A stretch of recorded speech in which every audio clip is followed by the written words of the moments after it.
the citizens, I lose points.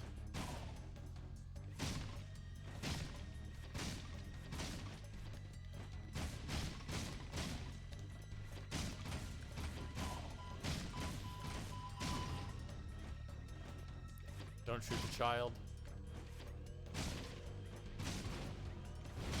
They have guns on them?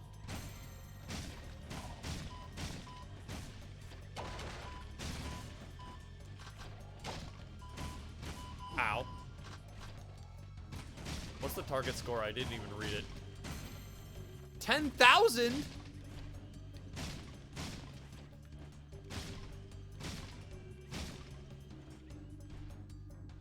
We got him, though.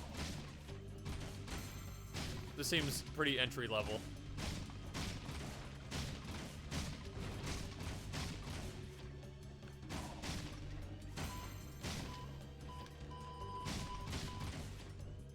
Oops, almost shot the lady. Oh, it's moved on. It's moved on.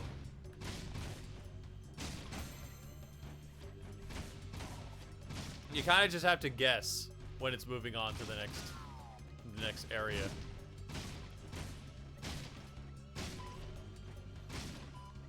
You kind of gotta get a feel for it.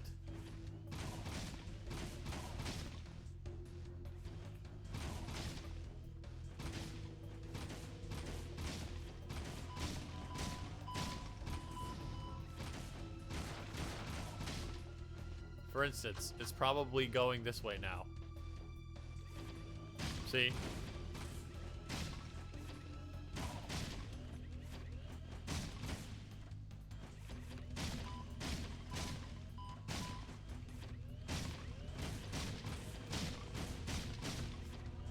Yeah, I thought about using the spin move. Figured that'd probably be a bad idea though. Oh no, am I gonna make it? I just need 1,000 more points.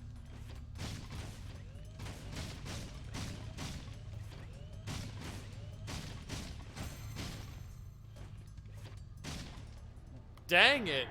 Really? It was the if I shot one more target, I would have gotten it. Gosh dang it. What a shame.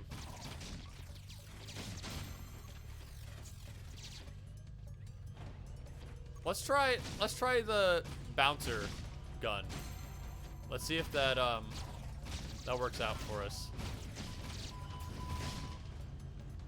It might do more collateral damage than good, but I think it's worth a try.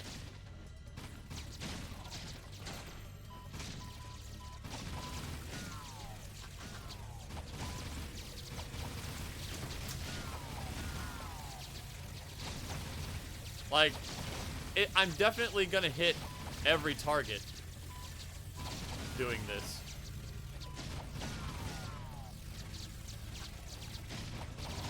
But I may hit, you know, that does include all of the ones I'm not supposed to hit. But we seem to be doing well so far.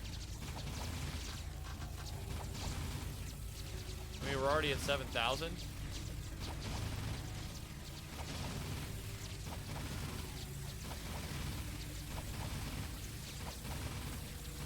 Yeah, we're way ahead of pace right now.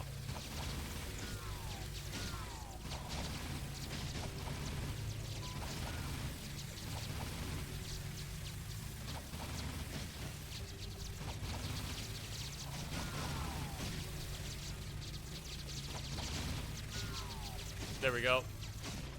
We got him. We don't need to do any more.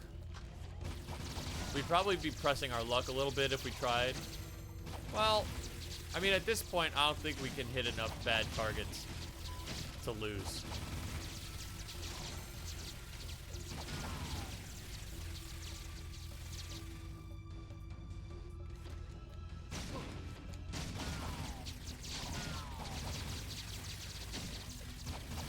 I am running out of ammo, though.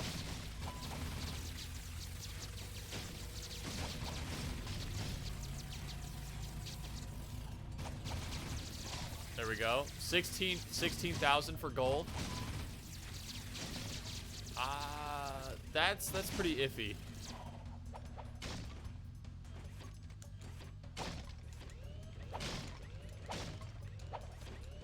Melee only? Nah, no gold, no gold. But that, Jack, for a guy. that worked out. No, I want you to protect my little baby with this, or else I'll hunt you down and hurt you real bad. Okay? Wow, I didn't know you had so much. I don't remember why she's into Daxter. I don't think there's any good reason for that. What does this do? Well, press R1 again to make it hover in place. Okay, that's cool. It eats ammo though. Like it chews through ammo. But that's a pretty cool option. You can just like shoot that out and then run behind cover and forget about it. That's pretty neat. Okay, next up.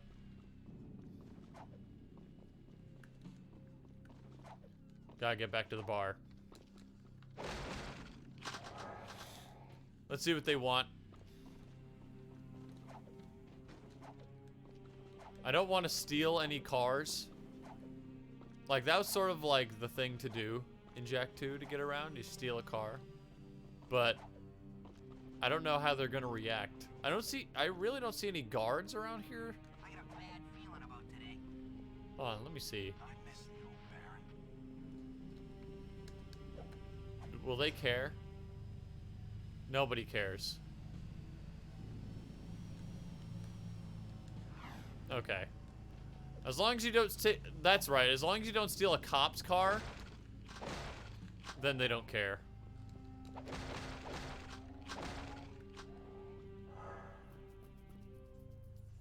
We've got some KG defenses we need eliminated.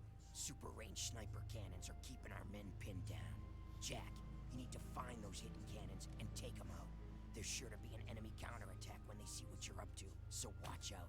You know the routine. Yeah, we do all the work. You get all the credit. Alright, so who are we killing? Who's on the docket this time, boys? Destroy sniper cannons. Okay. I can do that, I think. Well, there's a leaderboards? What's there a leaderboard doing in this game?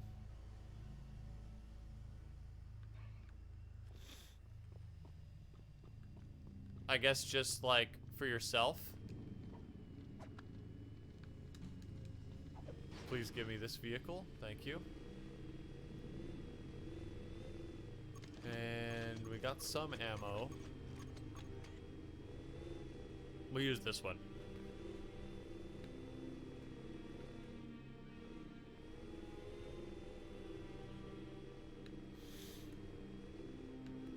Ooh, there we go. We need more men. They replaced the old guys from the other game. These guys used to be red. They used to be the Crimson Guard. They're blue now, which is much more lame. And they sound like this now. Watch out! If those turbo cannons open up on you, you're history. Back in my day, the Crimson Guard were all like, "This is a no-hover zone!" And they were really scary and intimidating.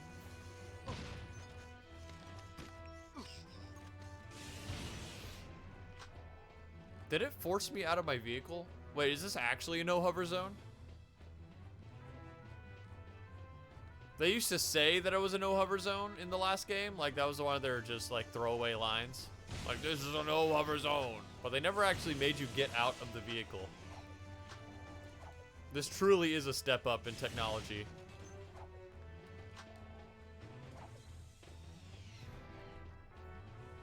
So, it wants me to shoot those turrets over there. without getting in front of them.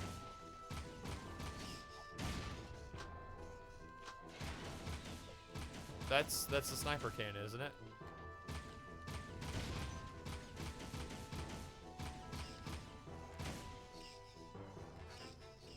I can't shoot from first person.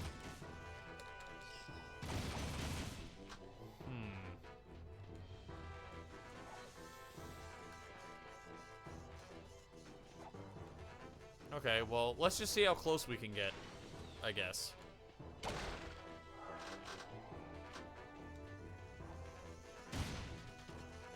Where's that? That's not even... Oh, there. Okay, that wasn't even the sniper cannon. That's just like a city surveillance camera.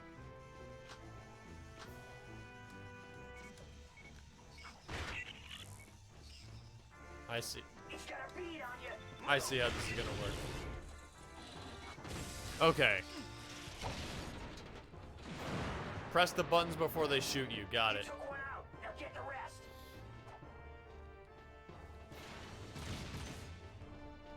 So what I guess what you want to do is memorize where the buttons are before you get into their line of sight.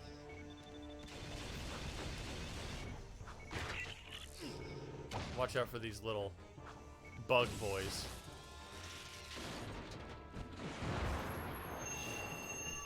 Alright, now I know what's up. Get my healing. Move on.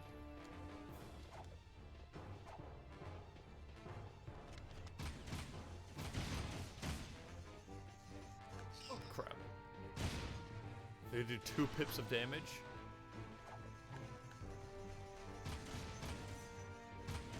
Where are the buttons? Okay, I couldn't actually see them ahead of time.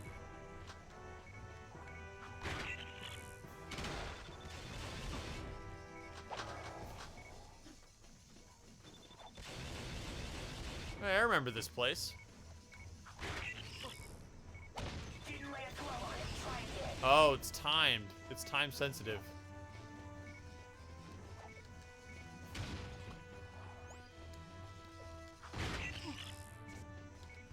Okay.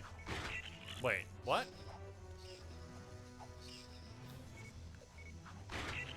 What happened there? The camera just forgot to work? Okay, these spider bots are kind of giving me the sauce right now. Gamer tip, don't die. Instead administer die. Words to live by, thank you, Cap. I'll do my best, but these spiders are like on my back.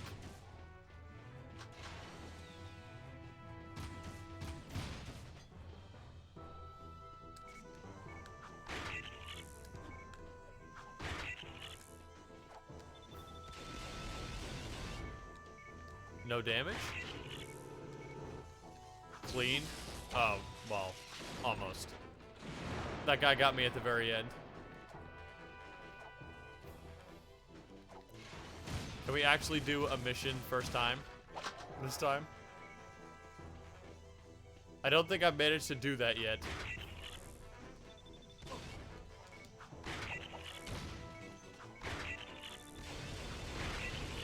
Oh no no! Oh, well, okay. The buttons stay pressed, I think. There was health right there. I really just jinxed it, didn't I?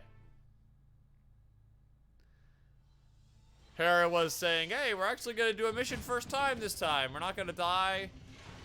First run. I should have known. I should have known just saying that, just putting that out into the universe was gonna be my folly. It's got a bead on you. That is unfortunate. You took one out. Now get the rest. Those cannons are shielding. You've got to hit them when the shields are down. Is he still out there? Oh, he's in the backyard.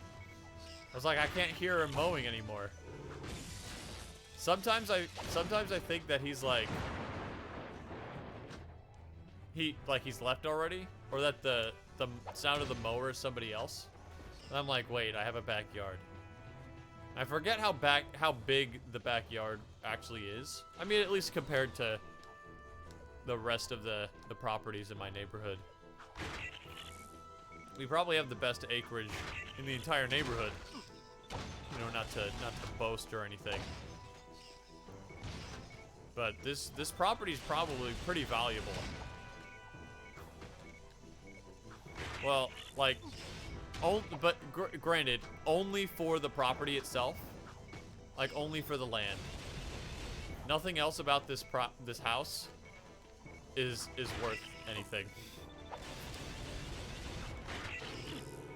Didn't lay a glove on it. Try again. Hit them in the right order.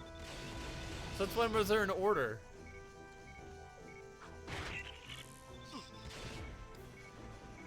But yeah, my house looks pretty jank. I'm not gonna lie. That is so dumb, dude.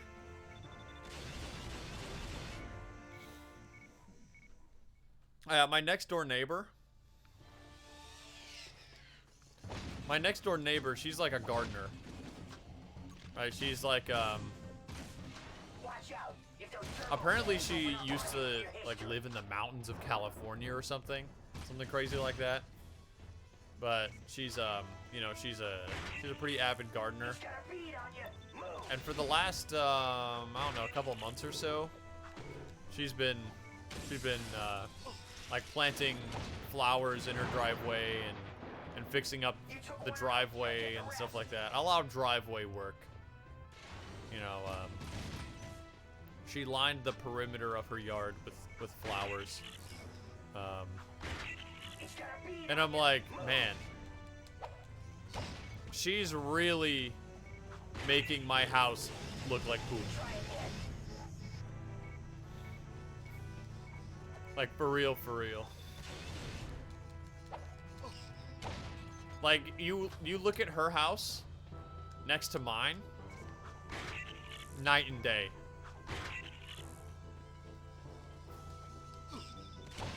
She's got these nice, like, little petunias out. Oh, come on!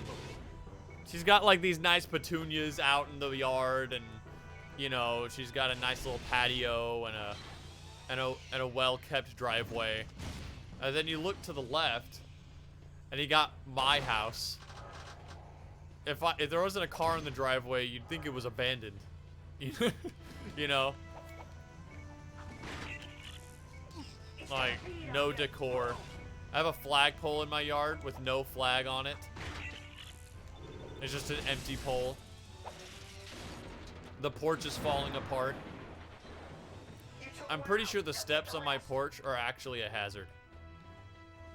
Those cannons are shielded. You've got to hit them when the shields are down. One of, like, there's more than one occasion where somebody's been walking up the porch steps and it broke underneath their feet. Didn't lay a glove on it. Shut Try up, game.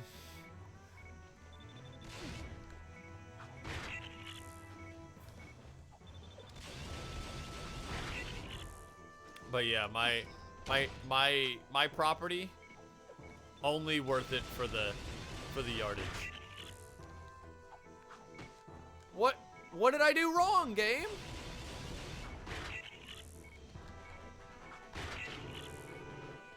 Didn't lay a glove on it. Try again.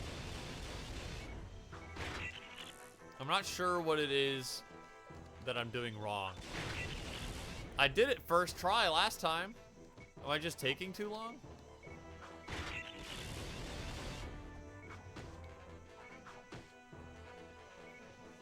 What in the world?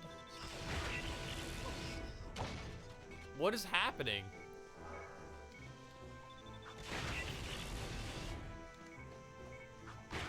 The core's up. Do I have to hit it from the side?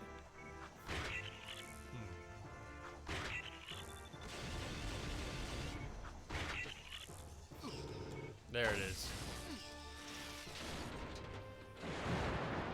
These spiders, they have no wind-up, and I can't see them.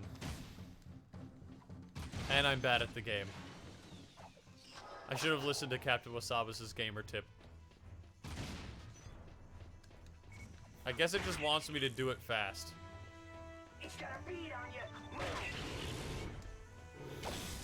And to attack it from the side and not the top. I could have sworn I hit it from the top last time, though. You took one out. Now get the rest. Whatever. But yeah. Watch out. If those turbo cannons Her yard totally clowns on my yard. She has mentioned, however, that she is jealous of my grass, for what that's worth. Apparently, my yard has really nice grass. Like, I wouldn't be able to tell the difference. But, you know, I got that going for me. Other than that, though, it looks like a haunted house. Straight up abandoned. Decrepit.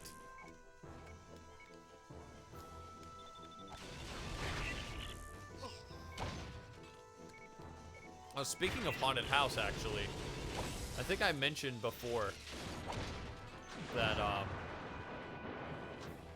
well, I've mentioned this before, like last year, I was a part of a haunted house, like this really big operation. You know, it was a good time. I was there for like every Saturday that they were doing it. I think it was every Saturday in October I was over there at a haunted house. I was like a zombie and like a yeti and, you know, a lot of fun stuff. I was a vampire once. Well, I got a text from the casting director again for this year. She was like, "Are you gonna come back this season?" Initially, I was like, no, because the drive back and forth, it's very long. It's an hour long.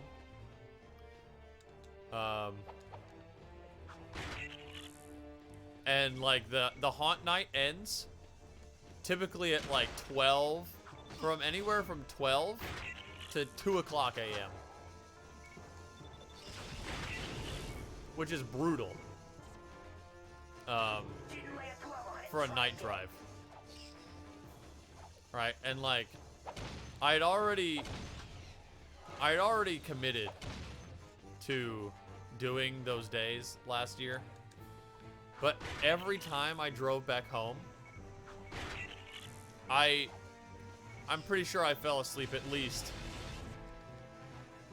once or twice every time.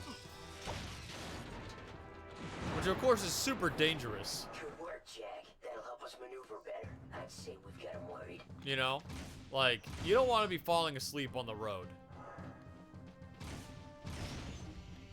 Ever. Thank goodness, like, you know, thank God that, you know, it was late at night and there was nobody off to the side. But, like, I would veer into the other lane several times on my way home. And I would, like, you know, try to take naps and, like, open the windows and, you know, drink some caffeine. But it didn't really work. You know, none of it worked. But I was already committed. Right? But this year I was like, no, it's a little dangerous. It's a little too dangerous for me. I think I'm going to sit this one out. But then I realized, what if, like, I just slept in the parking lot overnight? Well, my question is, I was like, well, hey, I'll come back. I'll come back next season if I can find, like, someone to crash with at the end of the night. You know, like, go to their house and crash at their place.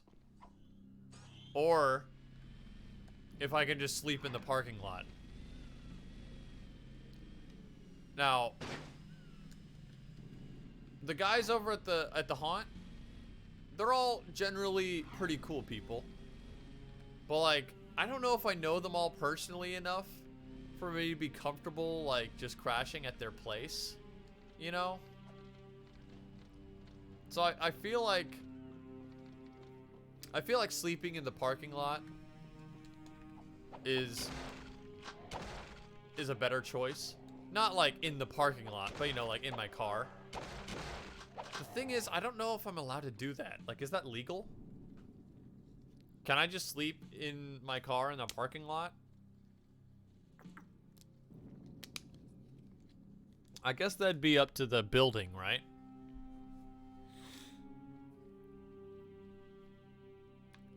Like the building that the parking lot's a part of. I need to call them. Jack, I need to check on that. I need you to go into the sewers, into the Metalhead City section. We need to attack their hive from below, and the sewers are the only way in right now. We haven't been in those old passageways since the war broke out, but no scouts have reported movement. I've been in the sewers. That's a good thing, right? I mean, no scouts have ever come back alive to tell us. Oh. Ow! Still giving us the crappy missions, huh? Dark, dirty, dangerous. I'm beginning to like this war. So edgy. So edgy. Yeah, you gotta check with the building that owns a parking lot. Yeah, I figured that. But I feel like that's my best option, honestly. That was cringe. Yeah, pretty cringe. I'm tired of this. Jack is a warmonger confirmed. Torn will get us out of this mess. I like this war. Because it's fun. That's straight up, like, sociopath right there. Enjoying a war. Because it's... What do you even say? Dark, dirty. That's creepy. Like, this game actually came out in 2004. I was saying 2006 last time, or last stream. This is a 2004 game. In 2004, did people think that was, like, endearing or cool? Or were there people back then that thought it was cringe? Like, surely at least there were a couple of people that, you know, were sensible enough to be like, that's a little suspect, Jack. Light check, dark check. The most dangerous to society, cringe Jack. His normal form is cringe Jack. Daxter, why do people keep calling me cringe? It's a term of endearment, Jack. Don't worry about it. It means they like you. I don't like people liking me, Daxter. I want to kill them. No, Jack. Jack, come on.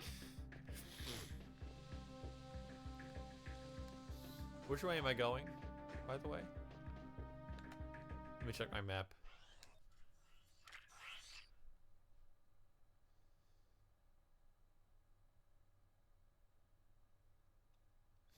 Wait, is this just a dead end?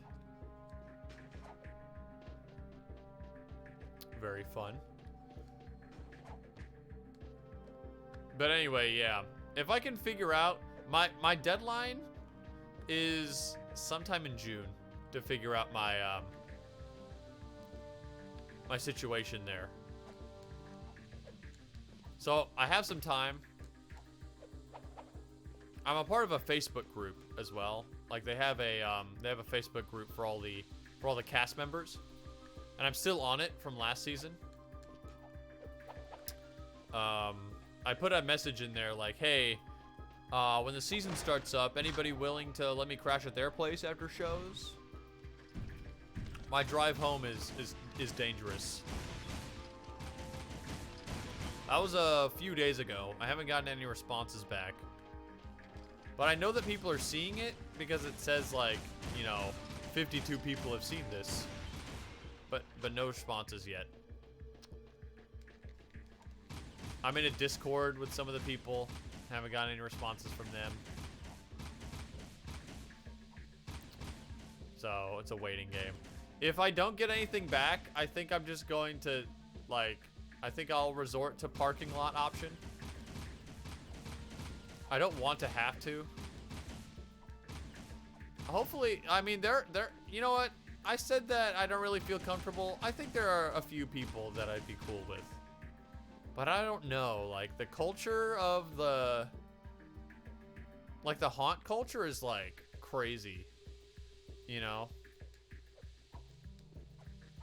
2004 was a year where the USA was still tripling down the Middle East of vaporized terrorism. Maybe there was a group of people, the devs were a part of that, thought it was super hot. But hey, that's just a theory.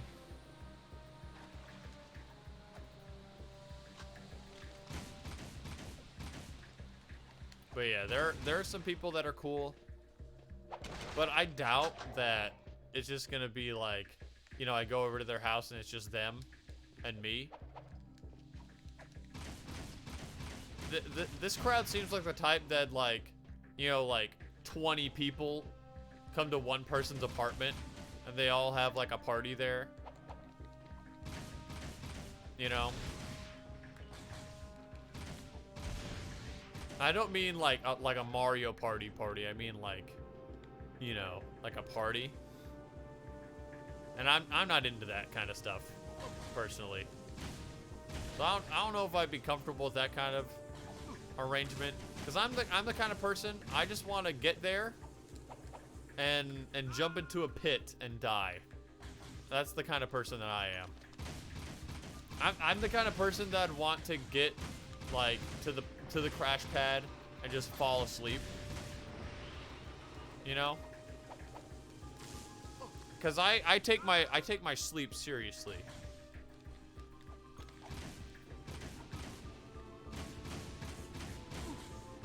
Like I'm not about to, like, no, I don't want to hit a fat one with you.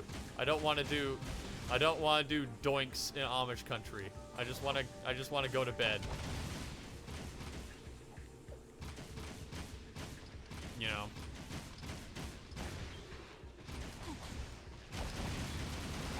But the, like, free drinks, hell yeah. Yeah, I mean, for most that's an appealing deal, but not for me. It's not for me.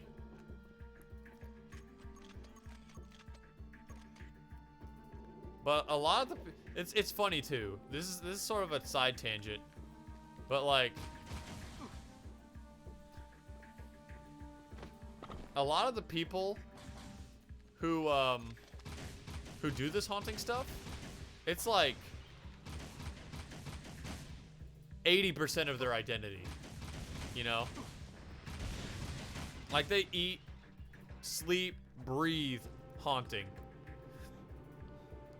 Everything is about like horror movies or like horror makeup or scary stuff, you know? It's their entire aesthetic. Some people, I don't know if they have any personality beyond just like, I love things that are scary and macabre. You know? And I'm just in here like, yeah, I don't really watch horror movies. I felt pretty out of place that first season. Because I was like, yeah, I'm not insane like these people. They're nice people, don't get me wrong. But it's like, man, these guys go hard in the paint. For the haunting stuff. I respect it. But yeah, I don't have that kind of manic energy. Ooh. I thought we were done here. A very tight-knit community. As long as you like to scare, you'll be accepted. Yeah, I mean, like, they were pretty accepting. They were pretty cool. They were chill. I got along with most of them pretty well. I don't think there was any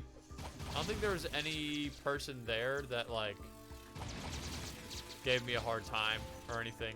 Well, you know, aside from maybe, like, just kidding around. You know, they're very cool. If anybody here in chat has not gotten the opportunity to act in a haunted house or be involved with a haunted house, I would really recommend giving it a shot. It's not for the faint of heart, though. I'll say that. It's not for the faint of heart. It is tough. It's tough stuff. Depending on your your role. It's one of the hardest things I've ever done.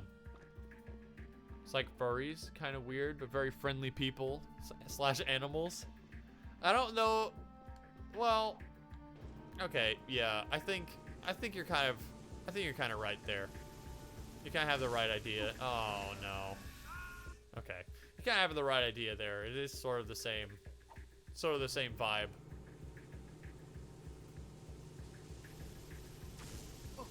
Oop, jumping. But you gotta be athletic. You have to have some level of athleticism to haunt. Now, at face value, that sounds ridiculous. Like, come on, it's a haunted house. How athletically stressing can it be? But, I mean, think about it. You're in a costume.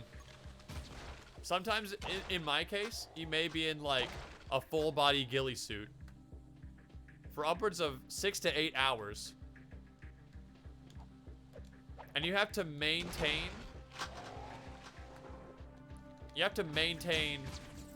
like a medium to high level of energy for 6 hours. Or maybe not medium to high. You have to maintain consistent energy for 6 hours with minimal breaks. You only get one 15-minute break, and that's it.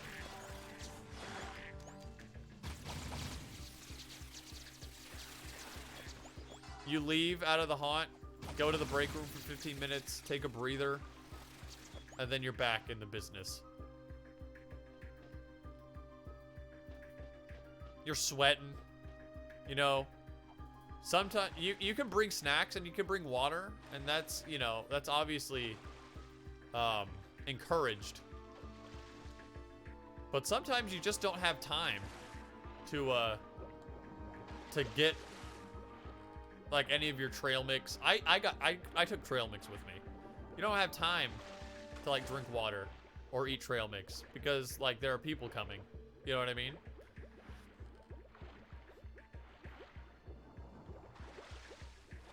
I'll tell you, after every night I was exhausted. Even my lowest energy rolls. Like I had one where I was a zombie and I was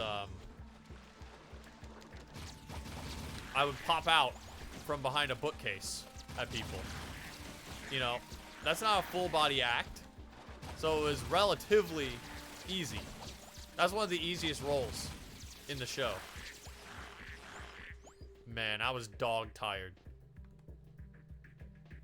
It also didn't help that on my first night, I ran headfirst into somebody else. Broke his eyebrow open. But, you know, I digress. You're not supposed to do that. That's not part of the job description. But yeah, I really wanna do that again this year. Probably one of my top 5 acting experiences of all time.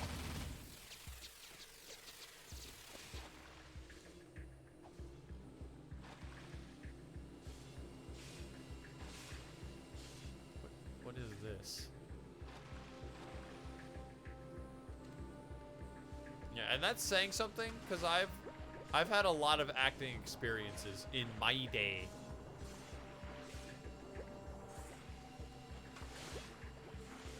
Did a lot of acting in high school and college.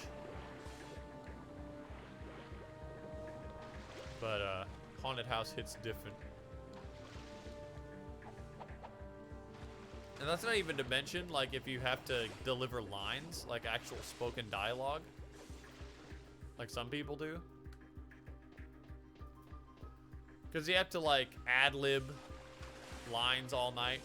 I mean, you don't have to come up with new lines, like 6 for 6 whole hours. Because you can just recycle the same stuff, I guess. But still, your voice disappears. You gotta take some lozenges.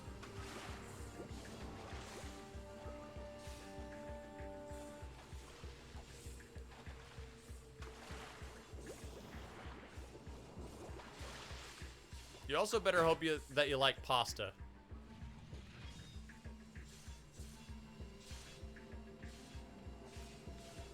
Or, well, I mean, I ate pasta. I think I had pasta. Yeah, I would order from this local place, this local Italian place, every Friday night, so that, you know, I could get some carbs for the next day. I was kind of sick of pasta by the end of the season, even though it was just once a week.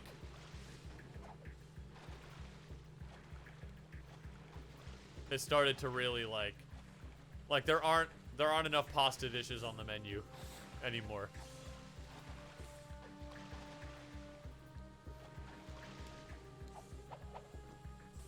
Did I make it? I think I made it.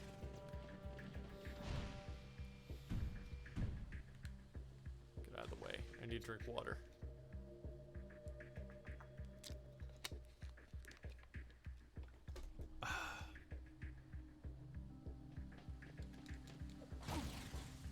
You're kidding. Come on. Please, please, please, please. Be forgiving. Be forgiving. Be forgiving. Have mercy on my soul.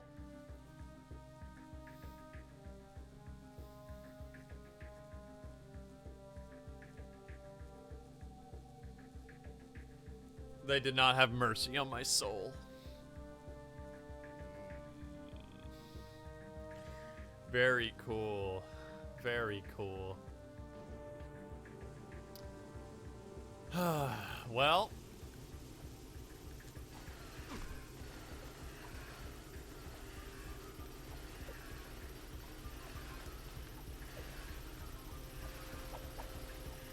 we have our game plan. Just execute.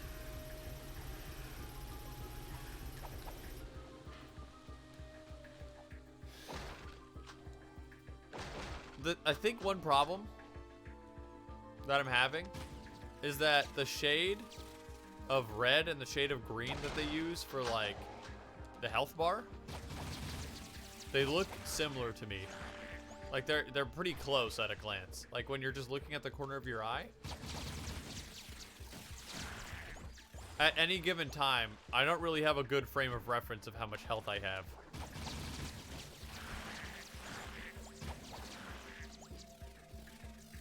So I'm taking all these risks, not even knowing that I'm on the brink of death. I need to be more cognizant.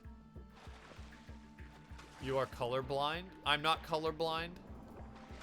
If anything, I'm shade blind.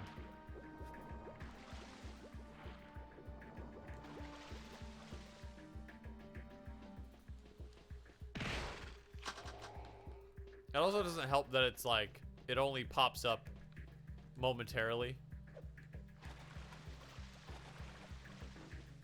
This could also just be copium. I'm willing to admit that. Alright, we're taking the hoverboard.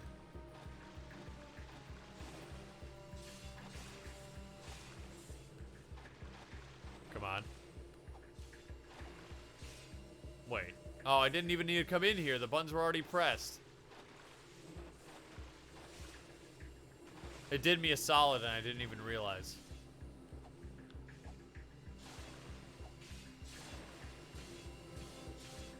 Press down directional, the health will pop up. Why do you think that's true? No, down directional gives me my yellow guns. Oh, there it is. L3. That's our look at our health button.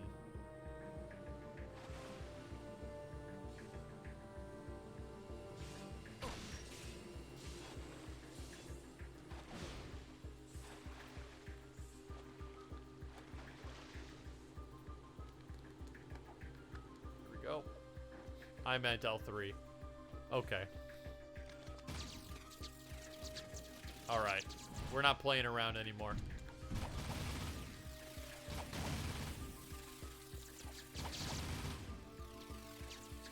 Man, these sewers really are just way too big. to make sense.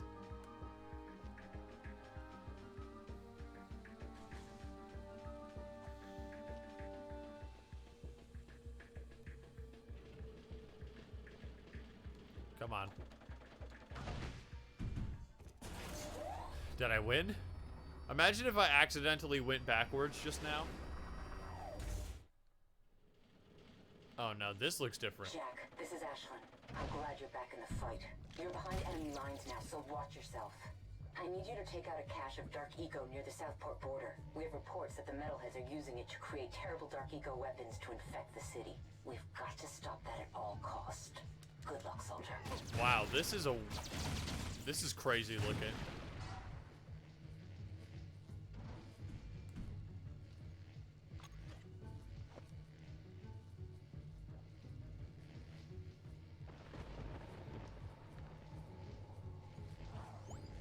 Wasn't this the, pretty sure this is where the farms were. Oops. No, stop. Stop.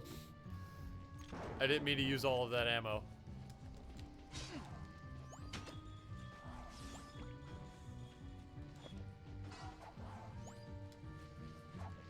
This is... Oh, okay. Jetboard shenanigans.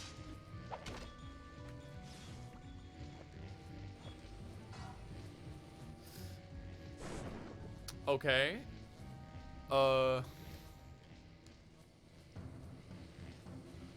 I didn't have enough speed, I guess.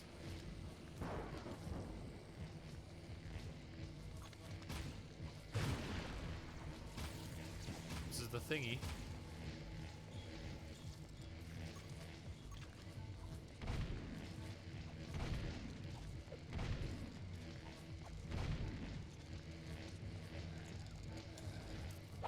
Do I just... what do I do?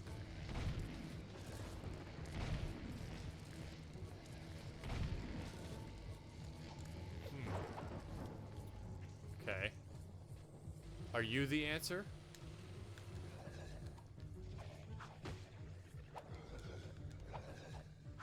Whoa, okay. Wait. Did I... what? I missed it, though. I missed it. Become dark? That could be an idea.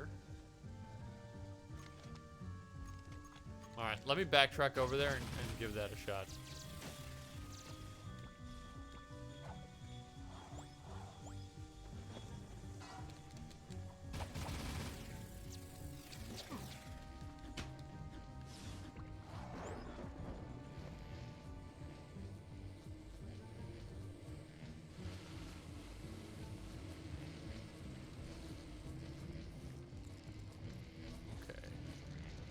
Become dark and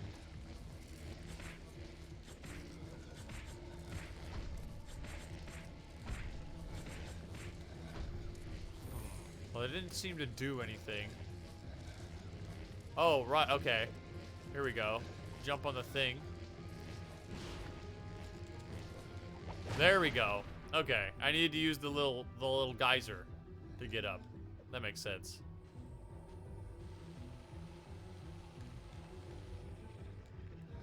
Okay, take me.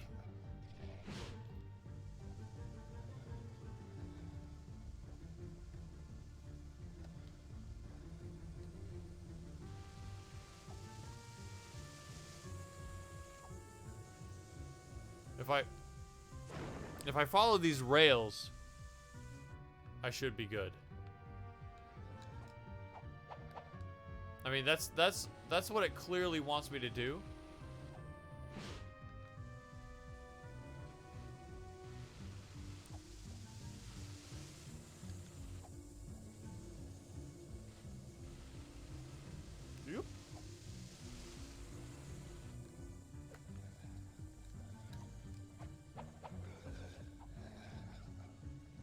I guess everything else around it is just, I mean, I guess I could walk, huh?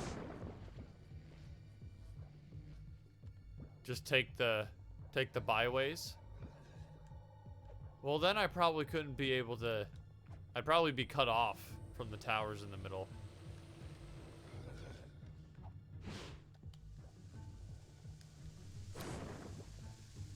Oh boy. Every mission finds its own unique flavor of why.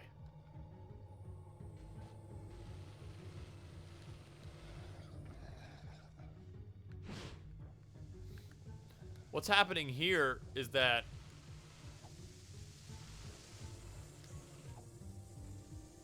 the detection for latching onto the rail, it hasn't become clear to me yet where that range is. You see there? To me, that looked like I was gonna get on.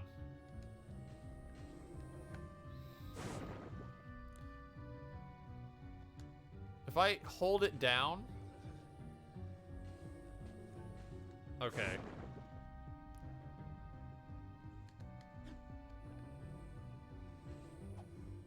Okay, hold down the grind button and jump onto it. That seemed to work.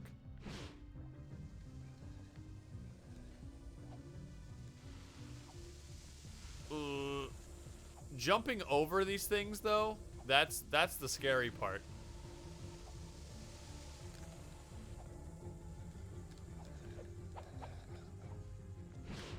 Alright, we haven't gotten to this part yet.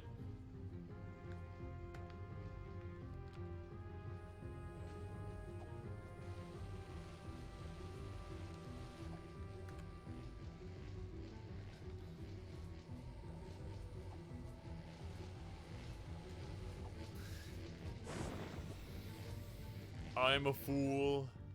I'm a fool.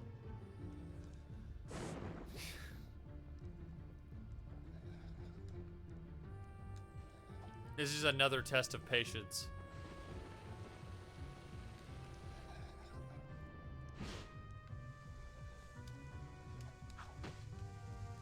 I feel like that's the main theme of this game so far, is patience. Because all the missions take so damn long.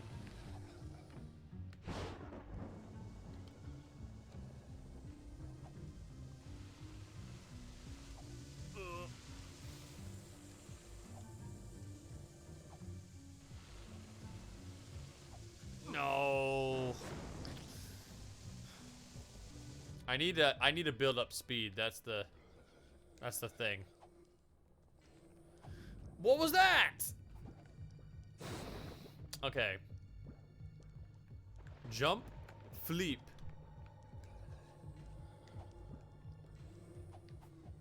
That didn't really build up any speed. I was hoping that was gonna, like, give me some momentum. What did I do?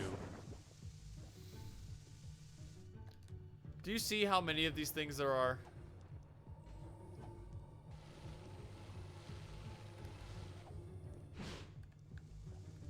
Jeez Louise.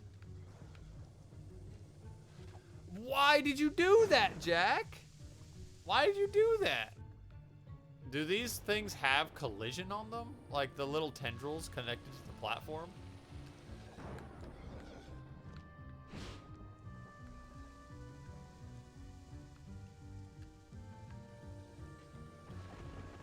You're seeing that, right? You're seeing that? It's like bumping me away.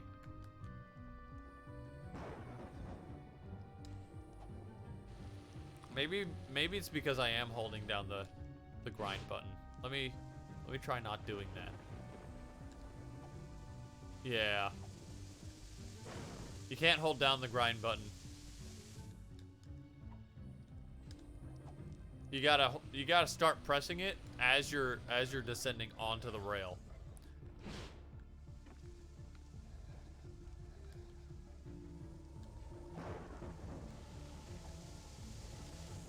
You see that though? That's the kind of stuff we're looking for.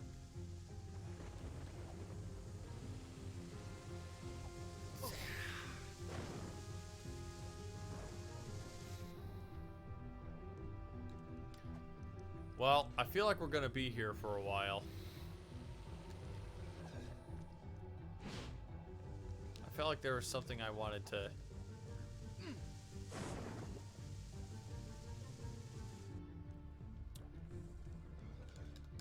Oh, you know what?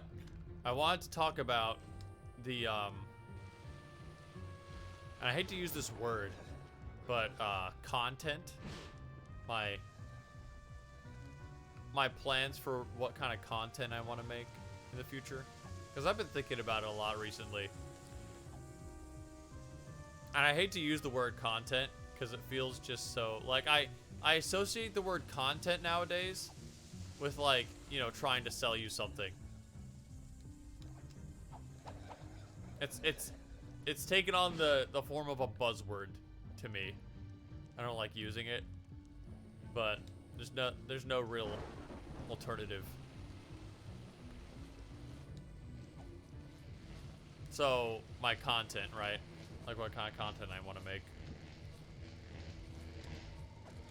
My YouTube channel right now is mostly VODs, right?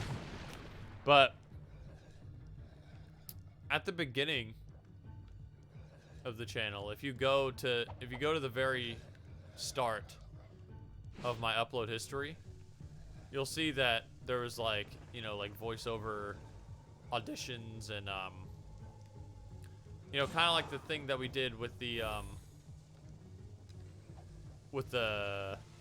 Titanfall voice, like stuff like that. I want to put more of that kind of stuff on my YouTube channel. But I feel like, I don't know, where am I going? Where am I going with this?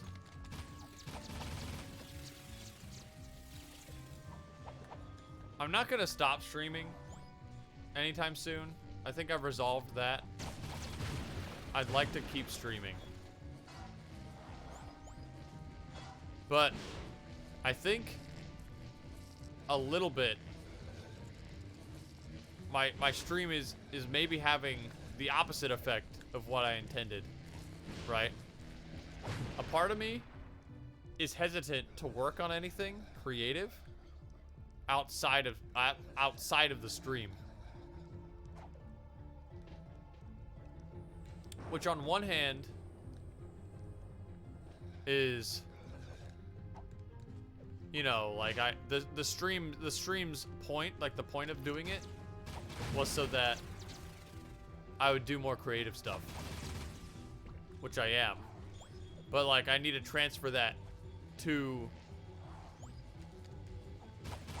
outside the stream as well. Because ideally I'd be like making music off stream and like actually finishing a play.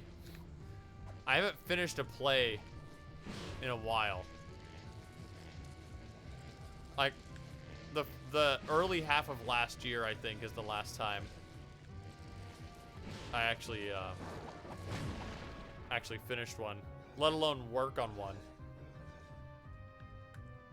I've had one sitting around for a while.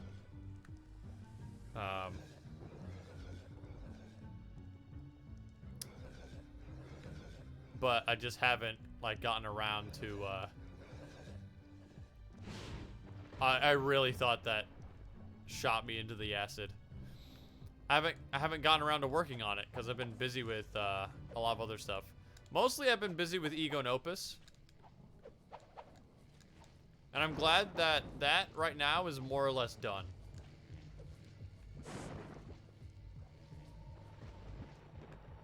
Ego and Opus is more or less finished. Which I do want to do that unboxing soon, by the way. I'll talk about that later. At the end of the stream, I'll talk about like the upcoming schedule. But now that that's done, I think I want to work on more. I think I want to work on that play finally. But I think what I'm trying to say is I want to upload more non-VOD stuff.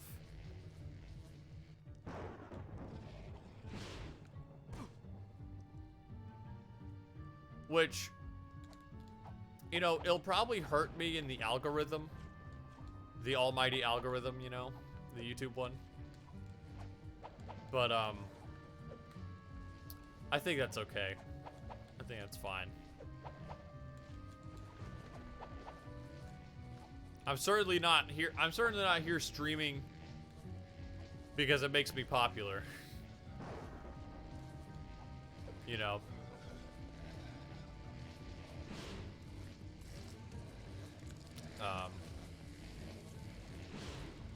But it is a lot more editing to do. Those take a bit more editing. But I think I'm gonna try to make an effort to put more non-VOD stuff.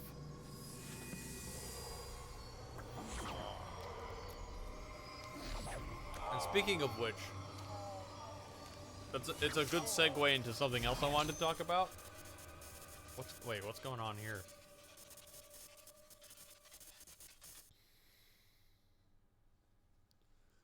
Hold R1 to charge and then release to perform the Dark Strike.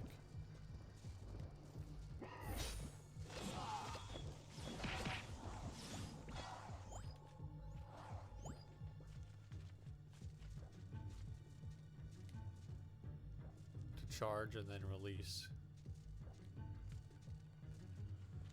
Oh, I'm pressing L1. That's the problem.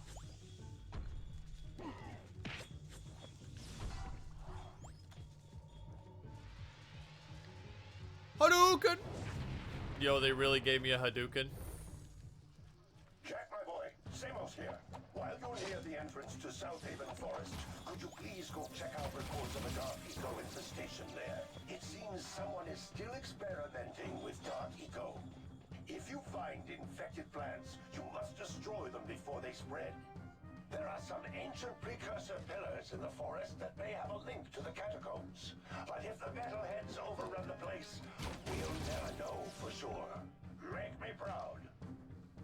I don't know why they don't put subtitles on that. Yeah, why don't they put subtitles on those? They got them in the cutscenes. Those are the ones where you need them most, too. Because there's, like, gameplay sounds happening. Like gunfire and all that jazz, and, like, game music.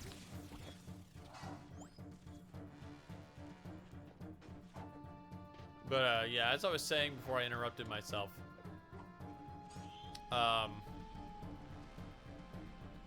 Segues into something I wanted to talk about, which was... A while ago, I submitted or I was hired on for an independent visual novel project as a composer, which was a very exciting thing for me because I never done like an actual commission before for anything, like as a playwright, as a voice actor, as a musician. You know, this is my first commissioned thing. I got like, I think it was, you know, I got, well, I guess I won't say that out loud, but I was paid for each song. It was really cool, right? And the first part of that game was supposed to come out this month. But I haven't heard anything back from the developer, which makes me a little nervous.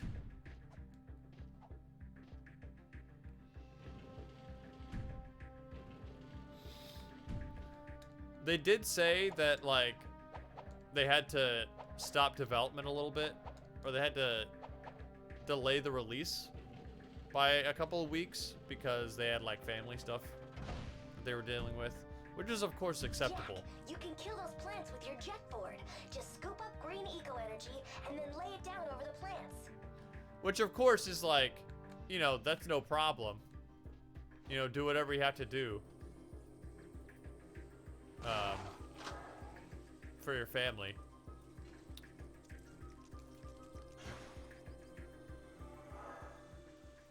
But, you know, I haven't heard anything since then. And I'm like, well, I have all this music sitting here I have all this music that's, you know, that I've made, and I've been paid for it already. You know, it's not like I'm not getting paid. It's not like she ghosted me on that.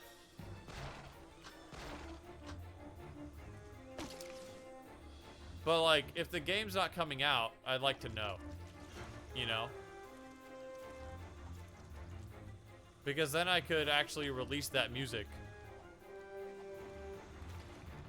And, you know, people could hear it. And I'm really proud of how it came out, too. I'm proud of that music. It's good.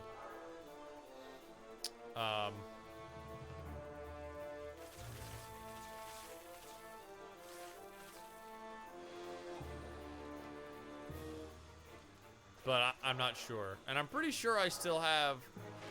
I'm pretty sure I have the right to distribute that music, too. That's something I was thinking about before, when I was, like, making it. I didn't think to ask when I took the job, which I probably should have in the, in hindsight.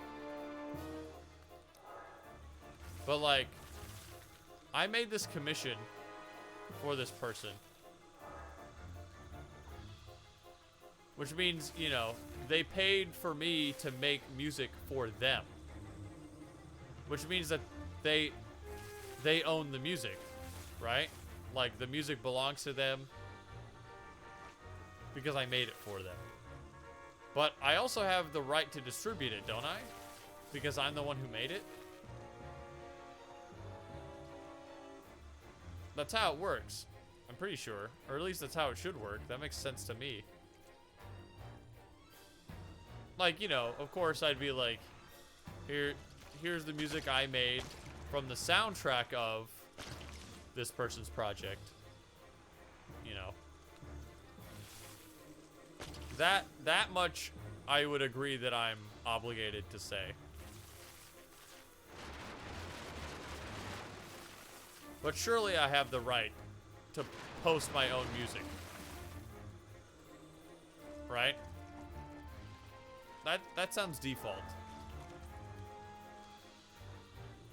But yeah, it's like almost the end of April and haven't heard back.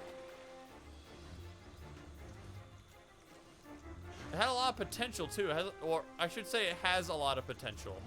I don't know if it's gone yet. That's not like confirmed.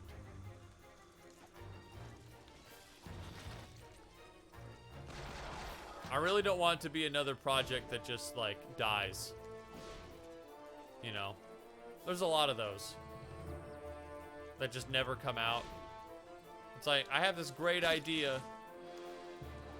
Here's the concept art. I have a lot of the programming done, and then the game just never pans out. It's really sad.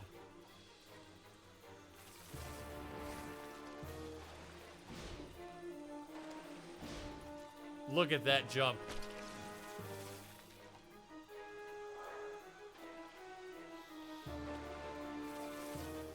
I'm glad this isn't on a time limit.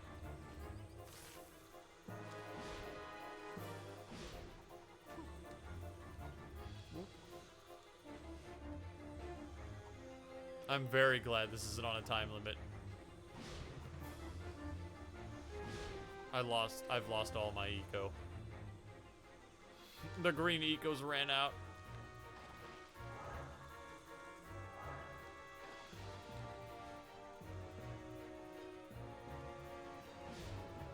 Really? Get me up there. Don't tell me there's an invisible wall here. Don't break my heart. Nice. This is not the way I was supposed to go.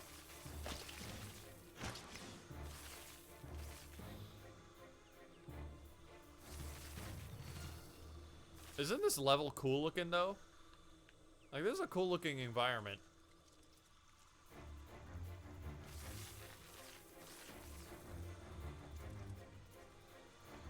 It was just it looks better in this game too than it did in the second one, where this level originally showed up. It was just a generic green forest last time. But this autumn look, I really dig. Autumn aesthetics are like top tier. If there was an aesthetics tier list, autumn would go up there really high.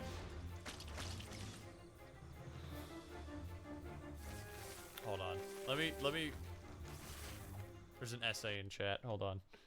I have a feeling that if it's not in some contract somewhere, if you hadn't agreed beforehand or signed something, technically the music is yours. Someone just paid for you to spend time to make it and send it to them. Now, if I was you, I'd look into what the website you were commissioned through says about that, because you would be the only binding thing for you since you agreed to make the music through that site or whatever. I guess that's true. I guess that's a good point. It would be a casting call club. But I don't think that I don't think they'd have any policies on that. Because casting call club is more like just like a middleman. It's almost like a forum. You know? You don't do business on casting call club. You just find people there. Oh, I see. I think there's a tunnel here somewhere.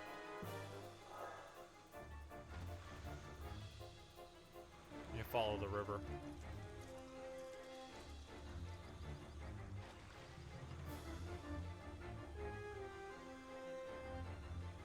Nope.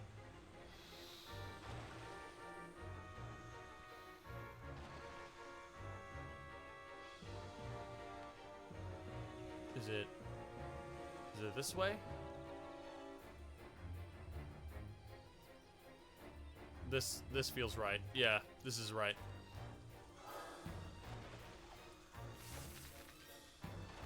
But then the question is, if the game is canceled, then what do I post the music as? Just like soundtrack for unreleased project? Doesn't really have a ring to it. I guess that'd be the only thing I could do.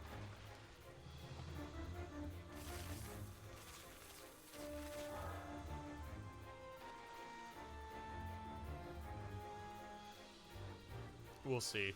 I feel like it'd be rude to ask the director, though. Like, hey, is your project dead in the water, or what? Should I just give up on you, or are we still in this? That feels rude. Of course, if I did say that, I wouldn't say it like that. But in that case, legally, you should be way in the clear. No court would find you guilty with a decent lawyer, so the only thing stopping you, if that were the case, would be your morals. Precursor pillars are some of the oldest artifacts we've ever found. Mar wrote that there were some ancient ruins to the west that were activated by 5 special artifacts and revealed wondrous truths. I'll see what I can find out. Wondrous truths, eh?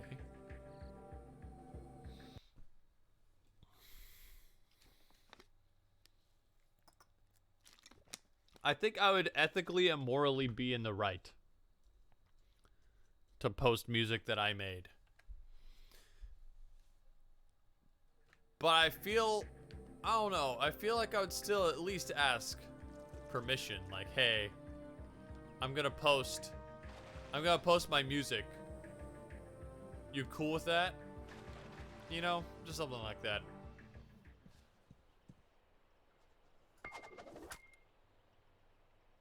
Was that belt buckle? Oh, shoulder armor. Yo, we're slowly accumulating that drip.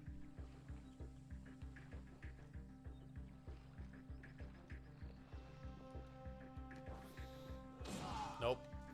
Wrong thing. What?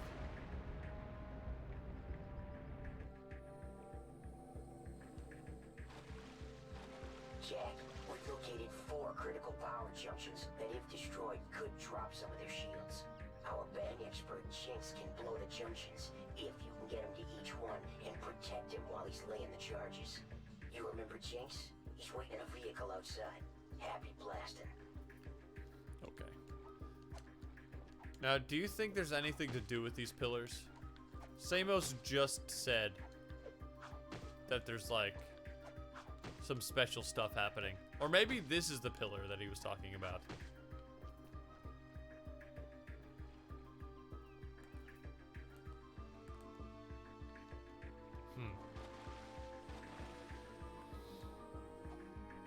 Strange.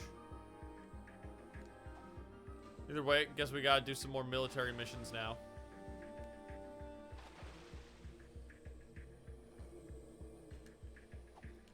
There's also a crazy boom explosive maniac named Jinx in League of Legends.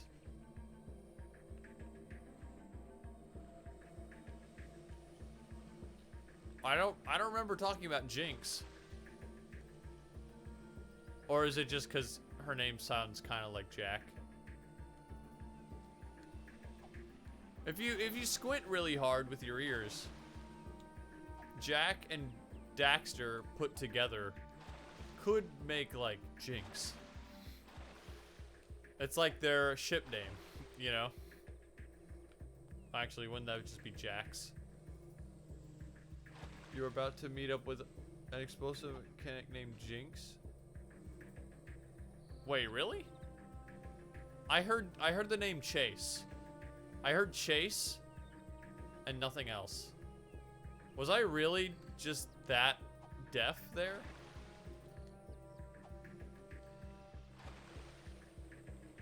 I did not hear a Jinx.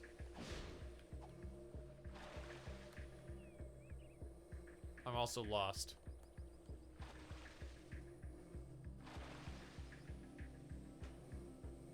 But yeah, that, if so, that is a pretty interesting coincidence, isn't it?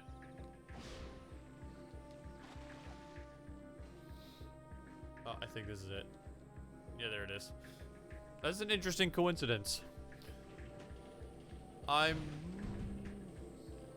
Actually, does League of Legends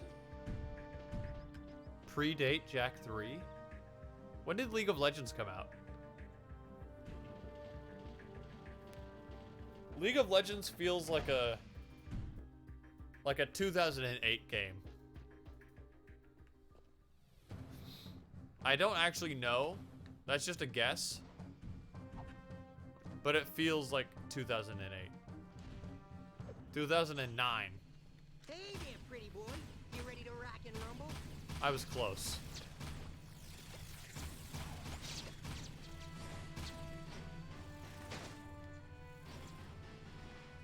How do I back up? There we go. Can I drive over the acid? I can. This is way easier. Yeah, I'll just take the valley. Screw all those guys up there. I'm not dealing with that. I have to keep my boy Chase alive. 2009, right, so. Fair to assume that League of Legends stole Jinx from Jak 3. Oh, right. I can just hover above everything. I forgot.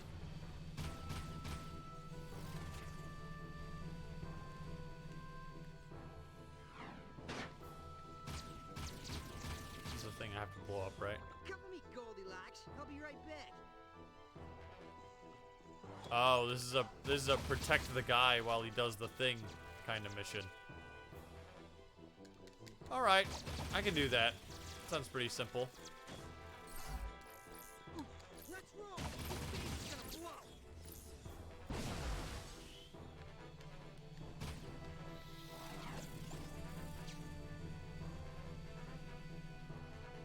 blow. The real zinger though is what what Jak and Daxter Jinx looks like.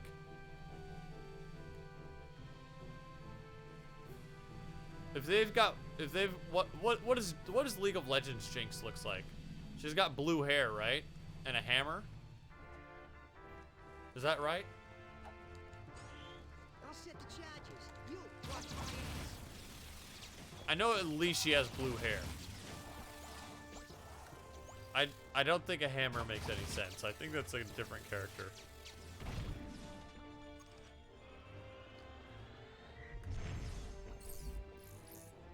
Let's get out of here. Oops. Sorry about that.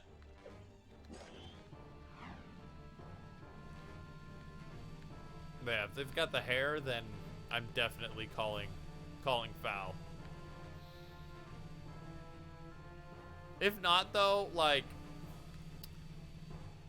when it comes to characters in like stylized toon platformers, I'd say that Jinx seems like a relatively normal choice. You know? Like if you want an edgy character, Jinx is kind of a great name for that. Female, blue hair, in 2 French braids. Shark rocket launcher, edgy, literally insane. Right, shark rocket launcher. Okay. Well, we'll see how many boxes. We'll see how many boxes Jack 3 Jinx ticks off of that.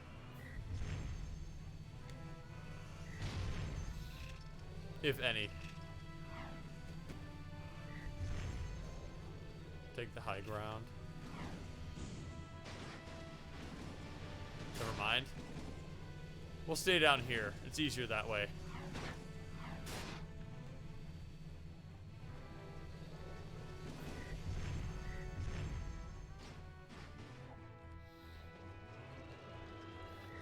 So they got droidicas?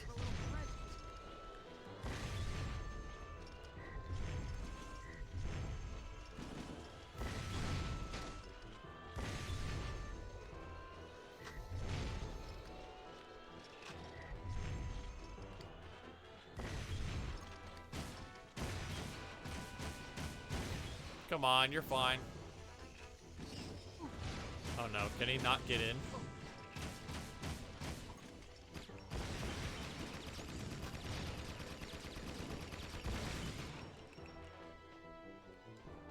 He can't get in the car.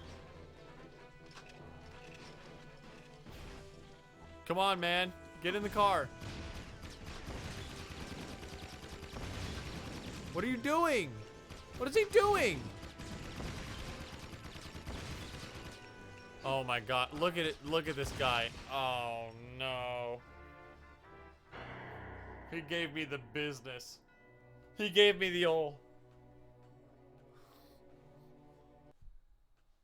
What a sham.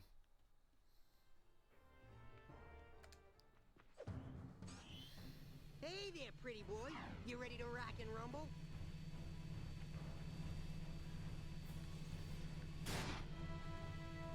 His fingers, gloves, just like lol Jinx. I don't think this is I don't think this is Jinx. I think this is Chase.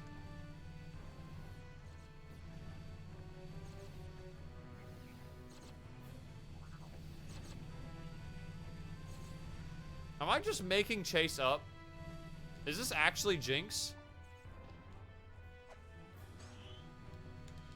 That I'm like fighting with right here? I swear, chat, I heard Jinx. I heard Chase. Like Chase is waiting outside with the car.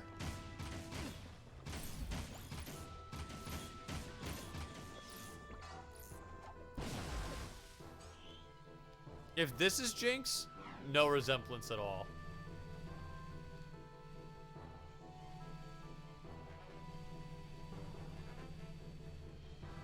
It probably just, the only thing they share is a name. There's not even guaranteeing that their names are spelt the same. You know, since we don't have any subtitles. Not that I'm bitter or anything. Just an observation. I'll set the charges. I'll set the charges. Does Jinx from LOL have a Bostonian accent? By chance? Drive to the next junction box, man. I looked it up. Their names are spelt the same. Well, I'll be.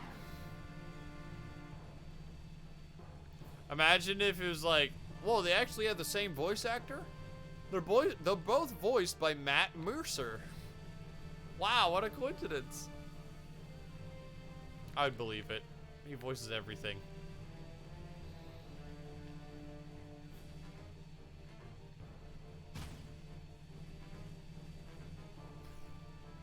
That probably killed something.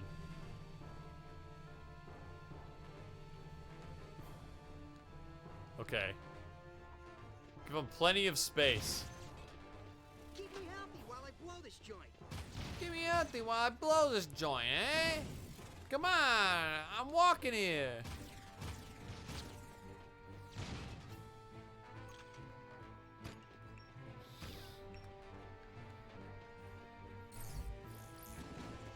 Let's get the next one. Okay, how many of these are there, by the way? Did it tell us how many?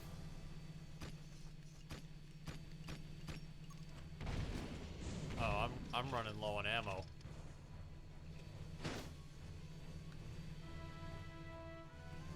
Might have to resort to Dark Jack here.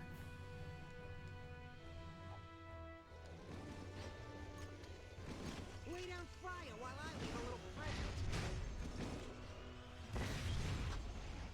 I hope you're not susceptible to friendly fire.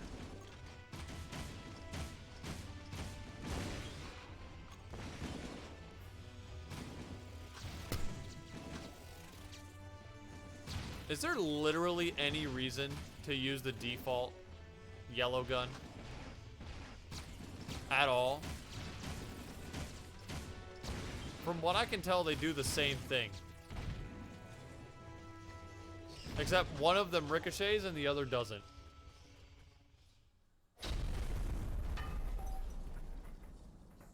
Sweet eco, Jack, you did it. You've got us deeper into KG territory. Nice work, Jackie boy. I'm gonna go see what I can scrounge up. See you on the flip side. Okay. Jinx makes me emotional. Needle laser? Ashland here. Jack, we've got word of a shipment of eco being delivered somewhere in the KG City section. I think it's worth stealing. I want you to go in and find the vehicle with the eco, then drive it back out to the Naughty Oxel in one piece. I'm sure they'll try to stop you, but we need that eco for the war effort. Remember, don't lose the shipment. Okay, steal eco. Simple enough. I need a vehicle. Same name, same gloves, same dumb shitty one-liners, both voiced by the guy that voiced Powder Ganger #3 in New Vegas. Both like things that go boom. They might wait. Okay, one of those things is not like the other. They all look so gruff. It sounds like a preteen Daxter. By the way, Dax hasn't said some dumb shit in a while. That's yeah, silver lining. I think we need some positivity. Also, this gun looks dope.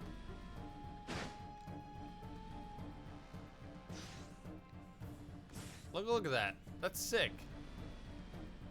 But yeah, there's no way that both Jack Jinx and LOL Jinx are voiced by the same person.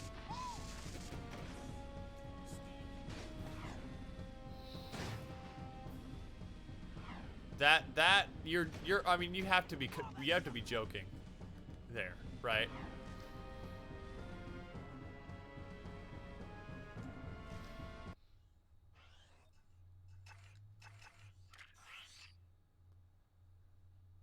Talk to Sig, talk to Torn, hijack eco vehicle.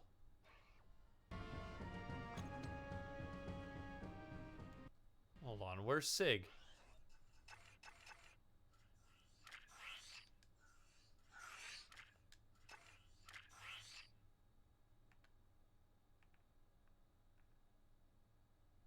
Okay, so Sig's over there. think. The eco shipment's over there. The naughty Otzel's over there.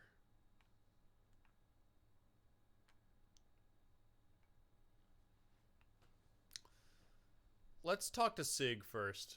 He seems the least important.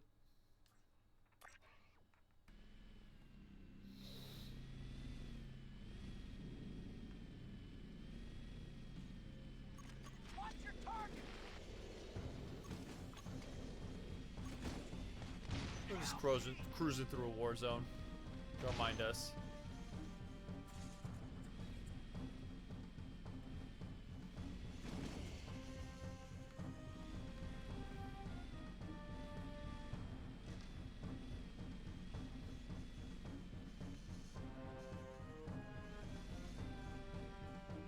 Ouch. You know what? I'll say this. I think the vehicles are a bit hardier in this game than they were in the second one.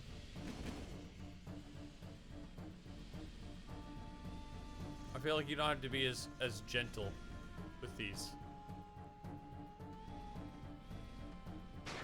It could also be that I'm a better driver than I was before. Oh wait, this is the eco. Okay, we don't want to do this one yet. We want to do this one last. Oh, that just straight up homes in.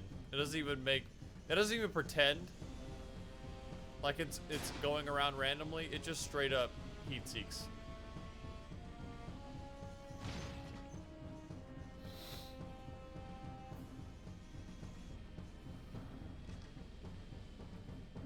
Oh, hold on just a sec, chat. Let me go do something real quick.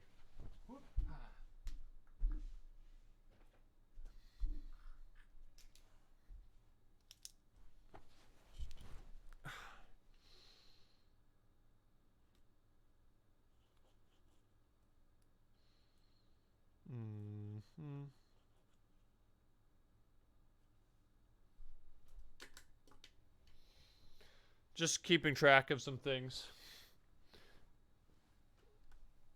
I actually, you know, full disclosure here. I actually did end up writing down some topics of conversation for today. Because I didn't want to be stuck not talking about anything. But I haven't gone down the list in order. So I'm losing track of what I've talked about already. And I can't think and drive at the same time.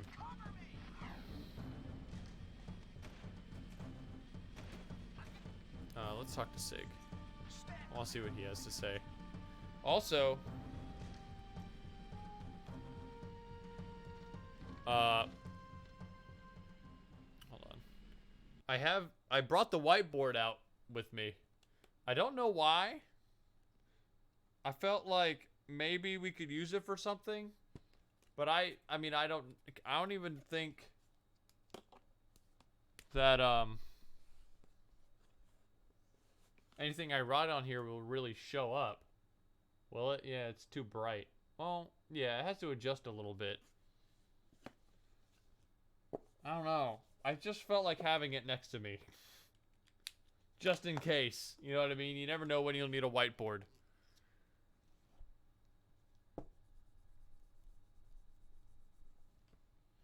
If we really, really start sucking it up on a mission, you know,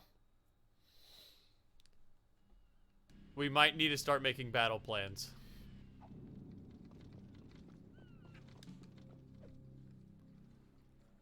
Is this taking me back to the desert?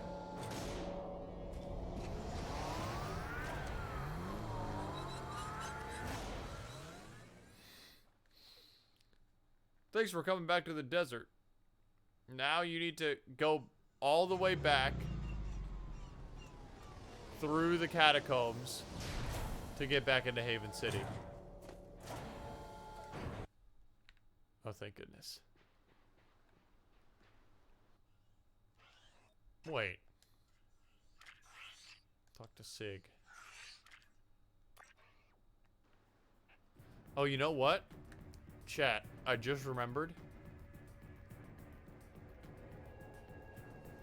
We turned on turbo jetboard in the desert. We finally get to see what that looks like. Okay, you ready?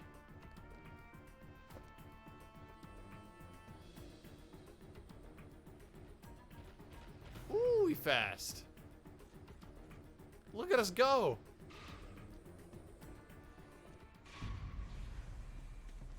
Mother Storm's really churning the sand. Scanners show a few new artifact sightings. You two up for some rough riding?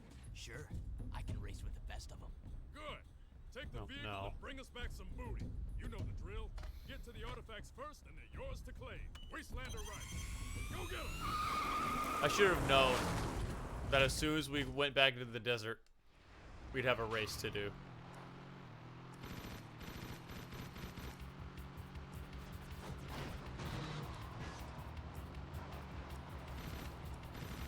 Figures. Carter Garcia was the voice for Jinx in Jak 3. And Vullard number 2 in Ratchet and Clank: A Crack in Time. Interesting. Interesting credits.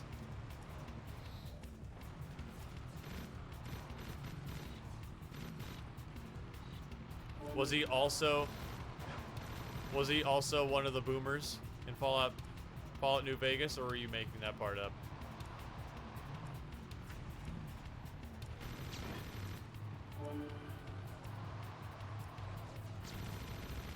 I wonder if it'd be faster to get out. Oh no, I actually can't get out of my car.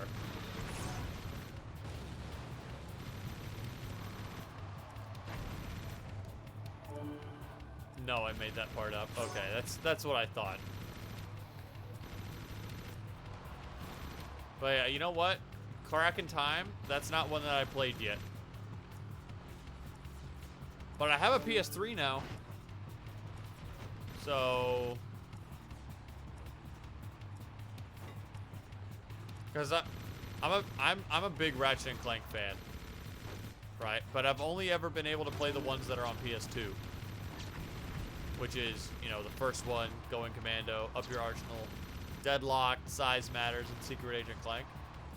Never been able to play the future games though, or Nexus, or, you know, definitely not Rift Apart. You need a PS5 for that. I've only ever had a PS2, never a PS3 or a 4 or, you know, a 5. But I own a PS3 now, so I'm looking forward to finally playing those. I think it'd be great to play those on stream. Once I get through everything else on my backlog, of course. By then, probably there'll be another Ratchet and Clank game coming out. Who knows?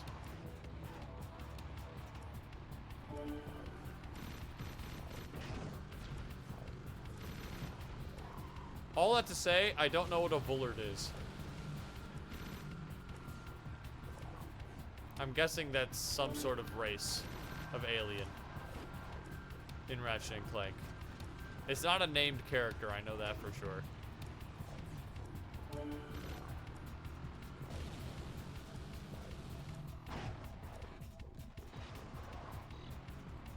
Take it slow. Is that a tornado? Since when did those things show up? I've never seen that before. That's straight up like, that's something out of Mario Kart. Like just a little tornado drifting along the desert. It's kind of funny looking. It feels very out of place in a game trying to be serious like this one. It's very platformery.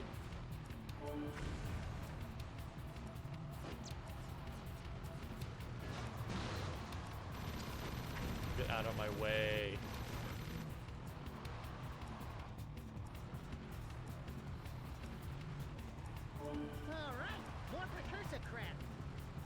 More precursor crap.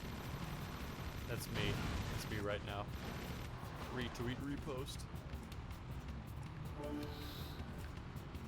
Now, you may have been wondering, Justin, what is that balloon behind your head? Now, some of you may also now be wondering, there's a balloon behind your head? The answer is yes. Check that out. That's been there the whole time. It was supposed to be like over here where you could see it, like to my right. So you could see it floating beside me. So I could be, so like somebody in chat would be like, hey, what's that balloon for? And then I'd be able to tell you.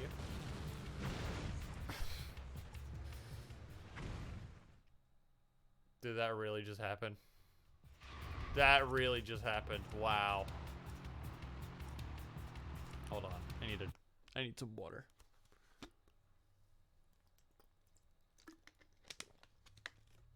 I could have sworn I adjusted this thing properly. Like it was floating over there before. Hey, what's that balloon for? Also, Pog. Get out of here. The balloon, right? Well, there's a little bit of a story attached to that one, which I have time to tell now. So this is a story from work today. So, for those who don't know, I'm a custodian. I clean buildings for the county I live in. So I do all the, county offices, which includes the library. Now, usually I go in to the library, like early in the morning.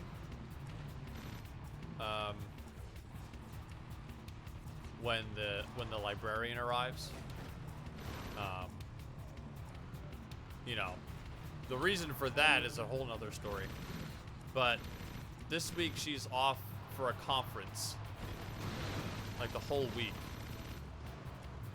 So I have to come in when the library actually opens properly. Which, side note, a conference for a librarian? What are they talking about? What kind of librarian needs to go to a week-long conference? What is it that they're possibly discussing? You know what I mean? I could see like 1 or 2 days, maybe, because, like, hey, here's a new Dewey Decimal System software that we're rolling out. We're all gonna teach it to you, right? Something like that. But like a week? Like, come on. I respect your job and all, but it's not that complicated. Anyway, I don't really like this librarian, by the way. Don't tell anybody I said that, but I don't really like this librarian. So maybe I'm biased, but they don't talk. They all read silently to themselves on the news and then go home afterwards.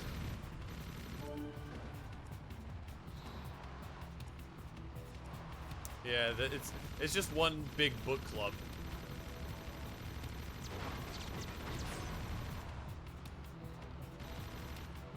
When she said conference, it actually, she actually meant to put like quotations around it. Oh no. Oh, good thing this thing breaks on a dime. When she said conference, she actually meant book club. We're reading the Silmarillion. We have to have an entire week. But anyway, she's gone for the week on a conference, a librarian conference. So I have to come in after it opens. So I do.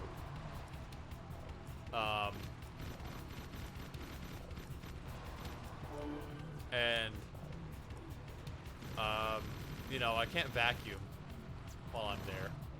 So I'm just there to do like trash and clean the bathrooms and all that jazz.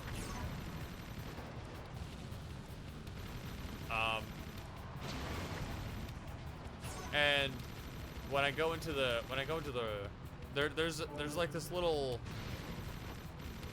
special room that they have where they set up like little displays for the children reading. You know, like they have like little arts and crafts tables and stuff. Well, in there, there was a balloon on the ceiling. This balloon right here. It was on the ceiling. It was just chilling on the ceiling. Because I guess somebody left it behind.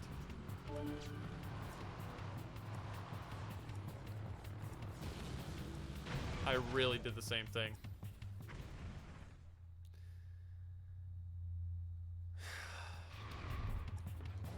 I forgot it could jump. I can jump, chat. I'm mad. I'm such a dope. Anyway, there's a balloon hanging out.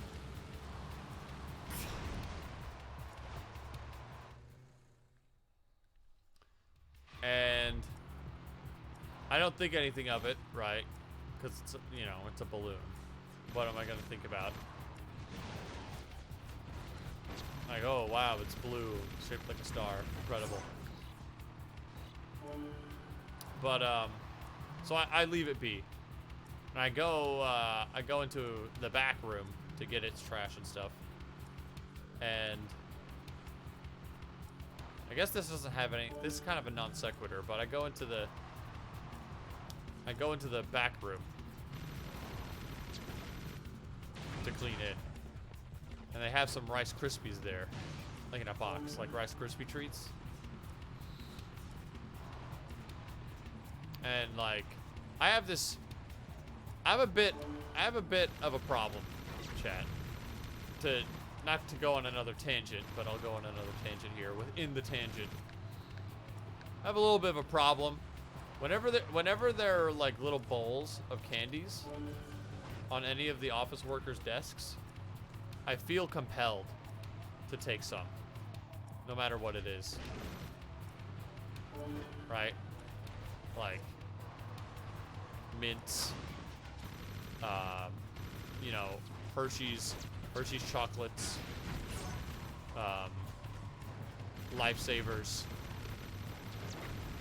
you know, all that stuff. I can never take just one though. Every day, I'm like, I'm only gonna take one. I only need one. I don't need to eat all this chocolate all the time. But every time I make a pass by that desk, it's like, well, you know, the lady did say that I could take as many as I wanted, which was a mistake on her part. I think I have been single-handedly eating all of the candies in her bowl. I don't think anybody else takes anything from there.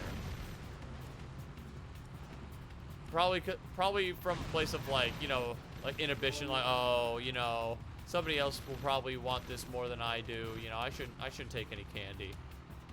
Bro, it's right there. It's for me. You know, I'm eating the candy, and you're not gonna stop me. But at the same time, it's like, at one point they're going to notice that all of their candy is gone, and somehow they're gonna figure out that I'm the one who's eating all of it. You know. But anyway, there was a box of Rice Krispies in the back room of the library. And this one isn't like on a bowl or anything, or, you know, on display. But it's, you know, there's a substantial amount of extra Rice Krispies in this box. Because I figured, like, they probably did a little thing with the kids, and then they had some left over, right? So I'm like, well, I'm probably okay to have one of these. You know, I deserve a Rice Krispie treat. But there's something in the back of my mind that's like,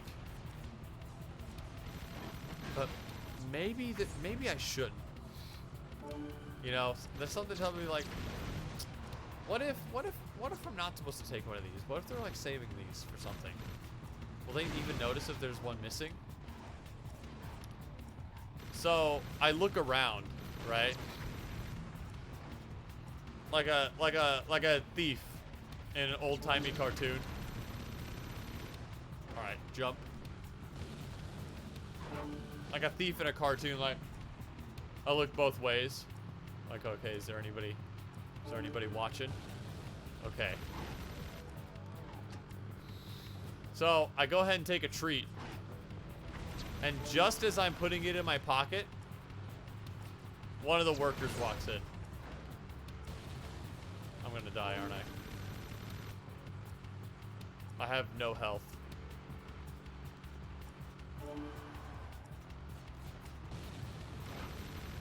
Oh, darn into me. One of the workers walks in. And I don't know. No!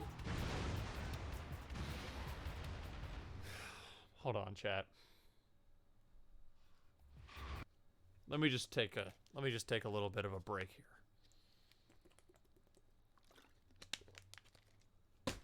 Stop pogging.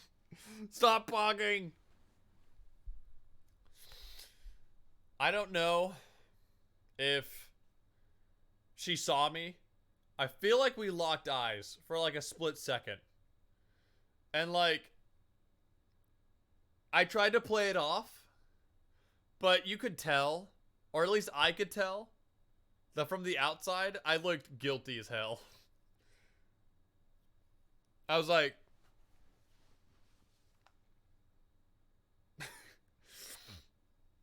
she didn't say anything though. She didn't say anything.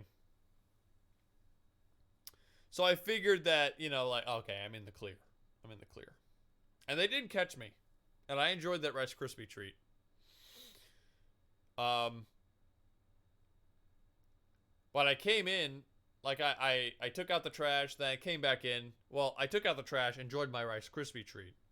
And then I came back in to sweep. And I noticed that the balloon had moved. It had moved out into the hallway somehow. And, I'm still suspicious that they saw me take the Rice Krispie. So I'm like, okay. My thought process is, okay, I need to distract them with my charms. I need to distract them with my charming nature. How am I going to do that? You know, make them forget about it. So I pick up the balloon, and they're both two ladies, by the way, and I go turn around the corner. I'm like, is this, I'm holding the balloon like a lost child at an amusement park. And it's not even like, you can't tell really from here, but it's a helium balloon that's like half deflated. So it's like limping down, you know, it's not even like straight up. It's like it's kind of drooping. So it's a very sad looking display. So I go around, I'm like, hey, this belong to any of you guys?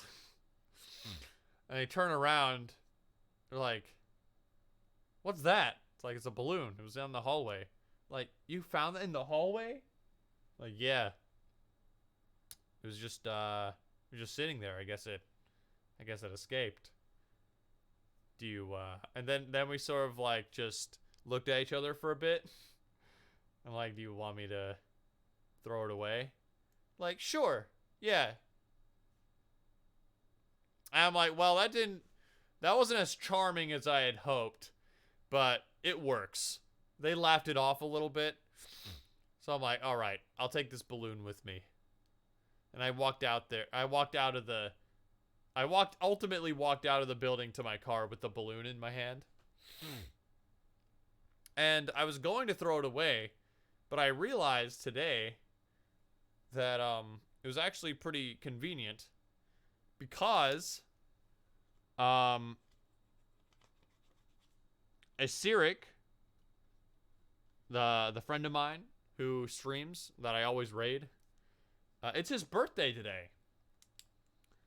Happy birthday to a Cyric. I took the balloon. I'm like, this is perfect. I have a party favor for to celebrate a Cyric's birthday today. It's gonna be great. So my idea was I'd hang it up behind me, and I put like a little birthday message on it, like "Happy birthday, Sirik," written on the balloon. Well, I decided against that for a couple reasons. One, I don't know, felt a little weird to have that up there. Like, he'd probably have no problem with it because we're friends, you know, and he'd appreciate the support. But I don't know, it just seems strange. But also, because it's not like you'd be able to see it anyway. Like I was gonna write on a piece of paper and tape it to the balloon. But like, there's no way that you'd be able to read it. Even if I made the font as big as possible. One, the camera resolution on my laptop camera is so poor that it probably wouldn't be legible. And because apparently this balloon does not like to behave and floats behind my head instead of beside it.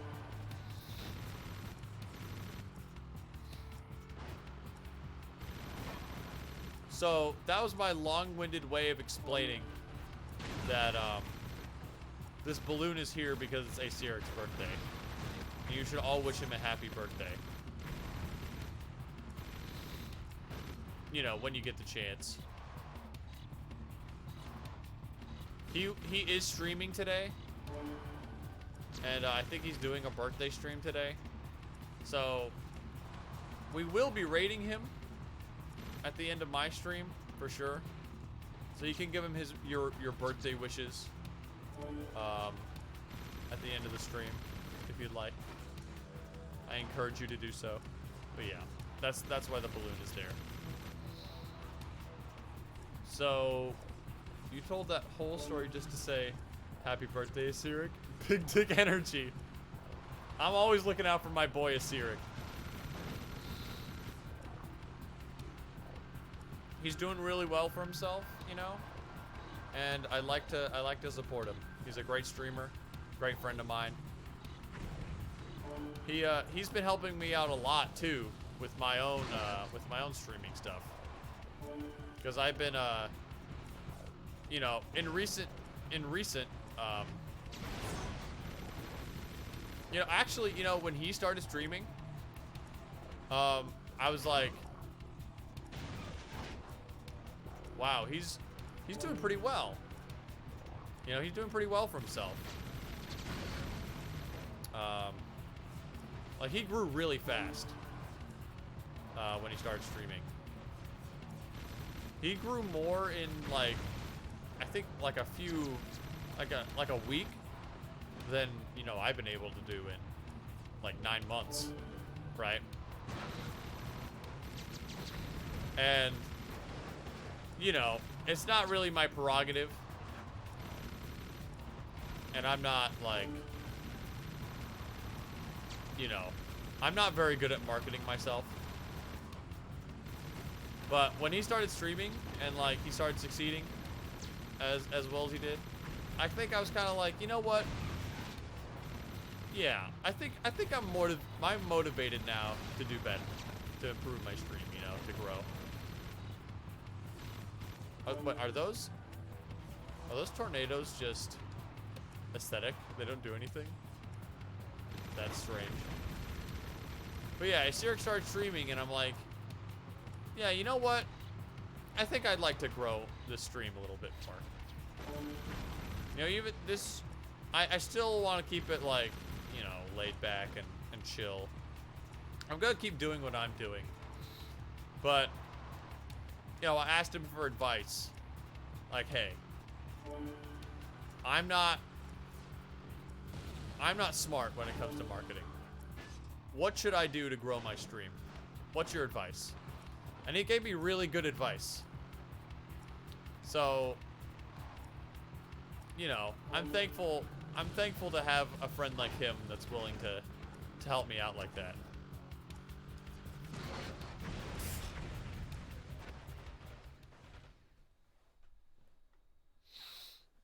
So, you know, 100% shout outs to Asirik. He's putting out good content. I watch his streams to the end whenever I rate him. Good guy. And he's, well, I actually don't know how old he is today, but it's also his birthday. He must have been the one that made you a TikToker. Yeah, you could say that.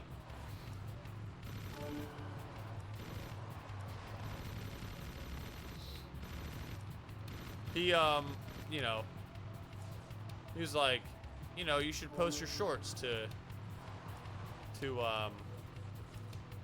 TikTok and Instagram and stuff like that. And that's kind of the stage I'm at right now is, you know, putting shorts out. Like the clips.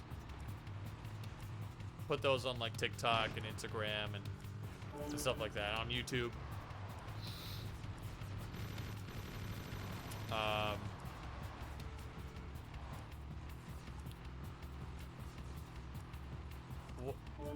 Where was I going? TikTok or...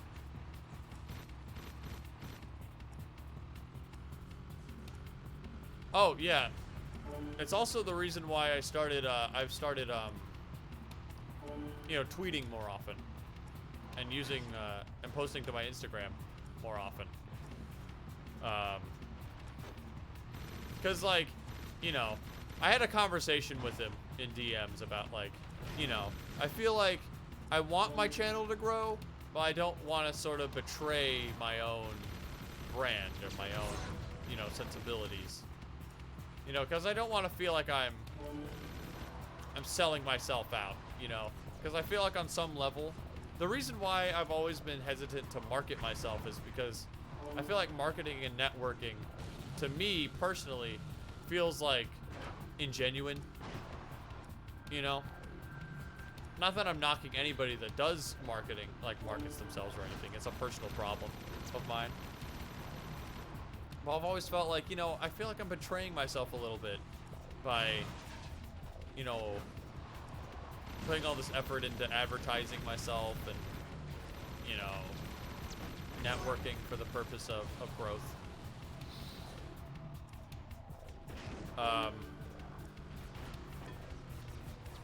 But, you know, we talked in DMs for a while, and he encouraged me to be like, you know, you can still be true to yourself and want to grow.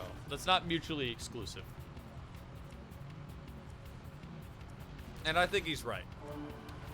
You know, I think anybody that's creative or streams online that says that they do it purely just for themselves, I don't think anybody who streams publicly can say that and be completely honest. Right? If you're streaming on Twitch, you have to be a little bit narcissistic. Just a smidge, at least. You know? Well, okay, maybe not narcissistic, but like you have to at least on some level want people to see your content. Any artist or public figure wants their stuff to be seen. And that's just natural. You know? I think that's the part that I've been hung up on for so long. That, like, I'm afraid that people will think that I'm being, you know, not true to myself if I decide I want to grow and use social media and advertise myself. But I've come to see that that's, like, not true. You know, there's nothing wrong with it. Plus, if more people watch, you know, if there's more people watching, then that gives me more opportunities to collaborate with more people and, you know, share my work with more people. And it gives me the it would give me the opportunity to do some different kind of projects that require a large number of participants. Like, you know, I have ideas for, like a Twitch game show. Or see the Hollow Cube.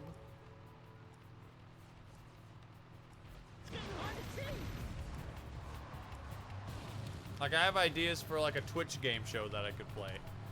Or, you know, like one thing I want to do if I get a large following is try to host like a reader's theater. Oh no. Back up. No! Oh no! No! No!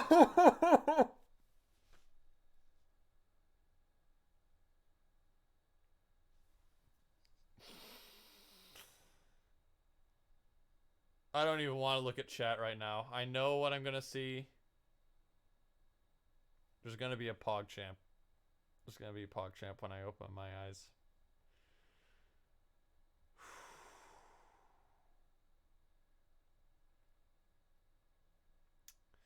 I just need to take a breather for a sec. I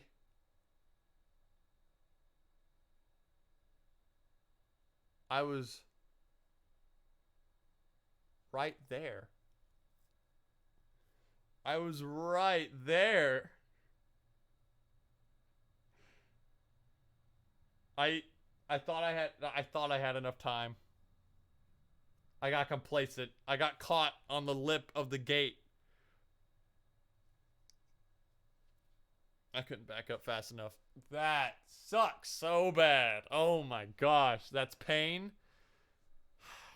Thank you. I thank you for not putting a PogChamp there. Like that tells you something. That tells you something. It's so painful. Not even Captain Wasabis would deign put a PogChamp in response to that. That's absolutely crushing.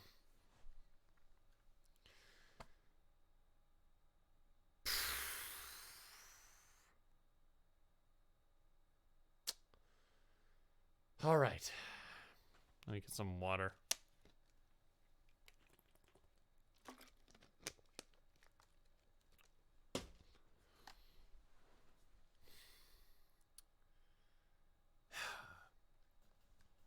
Let's go. Let's try it again. Had to reset there. Had to reset the mentals. Don't forget to use my boosts.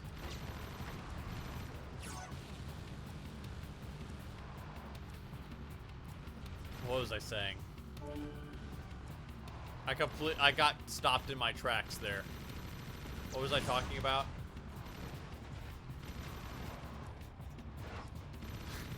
A quick BRB to do yoga.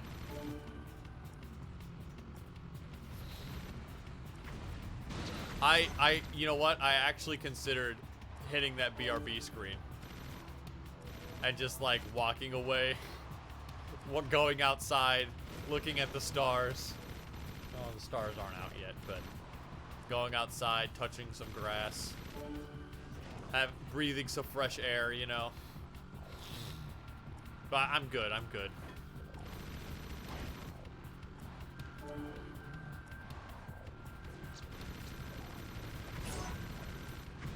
I'm glad I don't have, like, a temper, you know. It takes a little bit for me to gamer rage. It takes more than that for me to enter gamer rage mode. I am capable of it, but it's very rare. I can't. What's the last game that I? Oh, you know what? Before I think about that, what was it that I was talking about before? I was before the incident. It was Oh yeah, if I have enough If I got enough followership, one thing I'd really like to do is start a readers theater thing. With like, can you leave me alone? Like, you know, like have, I'm not gonna make it, aren't I? No, it's over. Have like a, sort of like where I have people submit plays, like short plays, and I get me and some of my friends to like do table readings of them, you know? I always thought like the end goal maybe of the stream would be to set up my own sort of online like readers theater festival thing.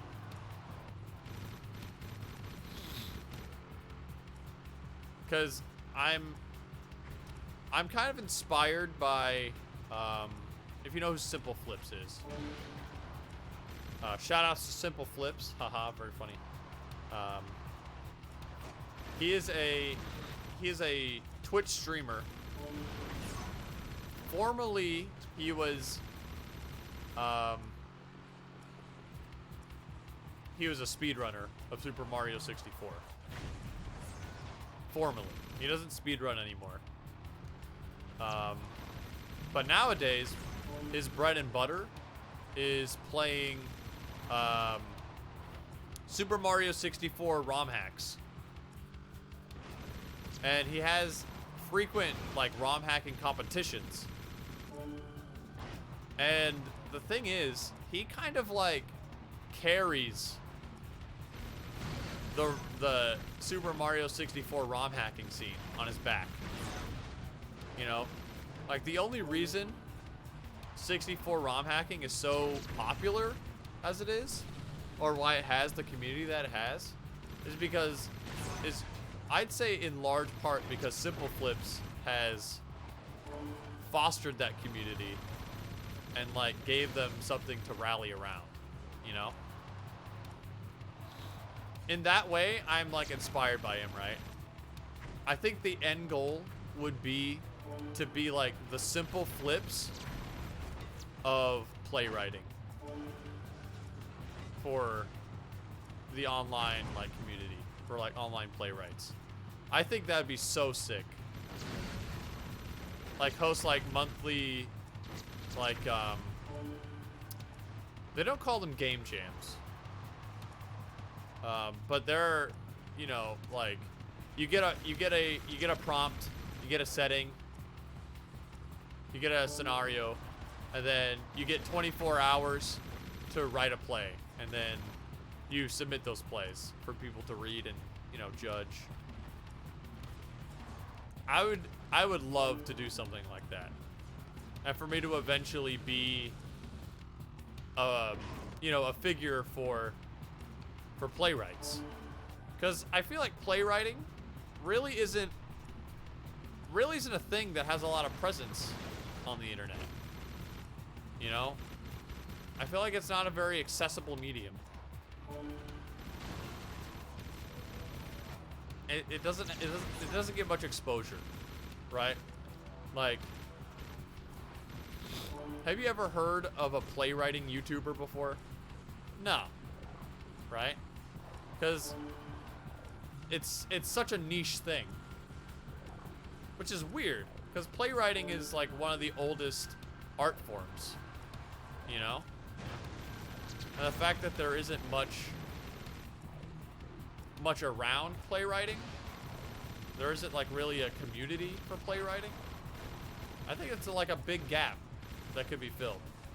And I would be really honored to be the person that could fill that void, you know? But I feel like events like that, well, I don't feel like this is true, but, you know, you could only really organize events like that if you had some advanced level of viewership.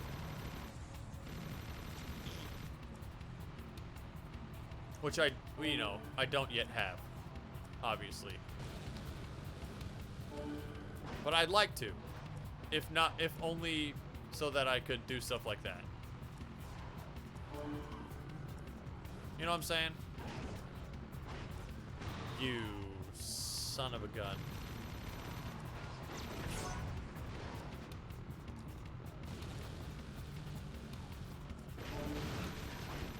But anyway, yeah, that's my rant about that. Shout outs to Simple Flips and shout outs to Asiric. Both epic streamers. Epic gamers.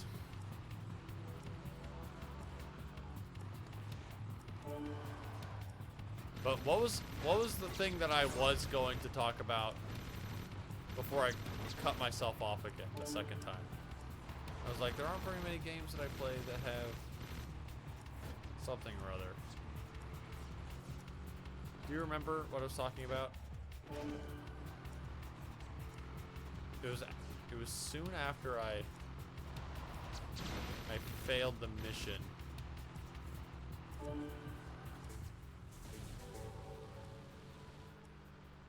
I don't remember. That's gonna bother me now. No. No, get out of my way.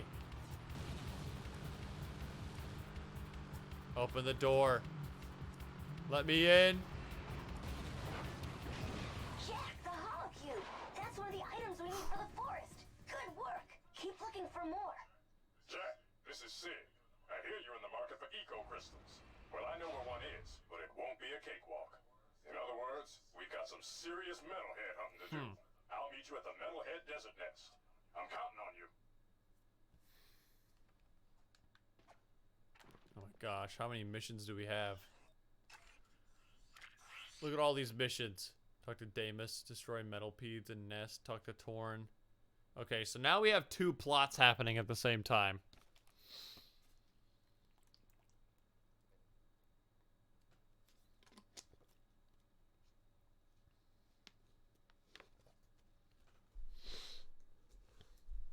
Well, this is really messing with my brain right here.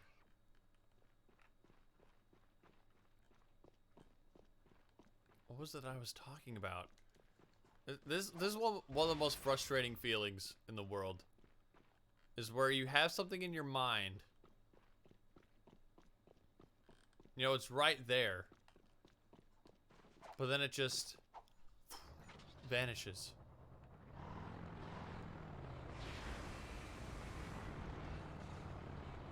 Strange.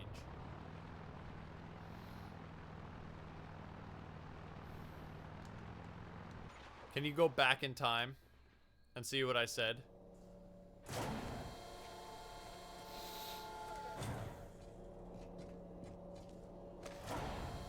It was something about, like, there are games with a certain thing in them that I haven't seen much of. I was driving, I was boosting.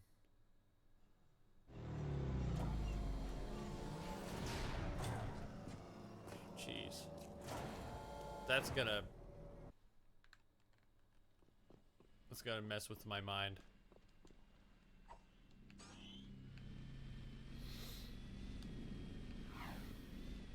Just don't think about it. Just don't think about it.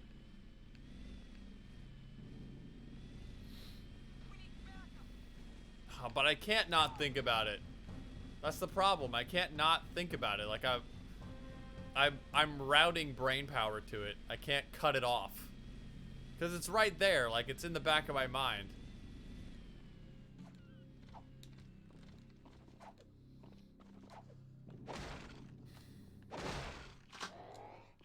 I'll have to check the VOD.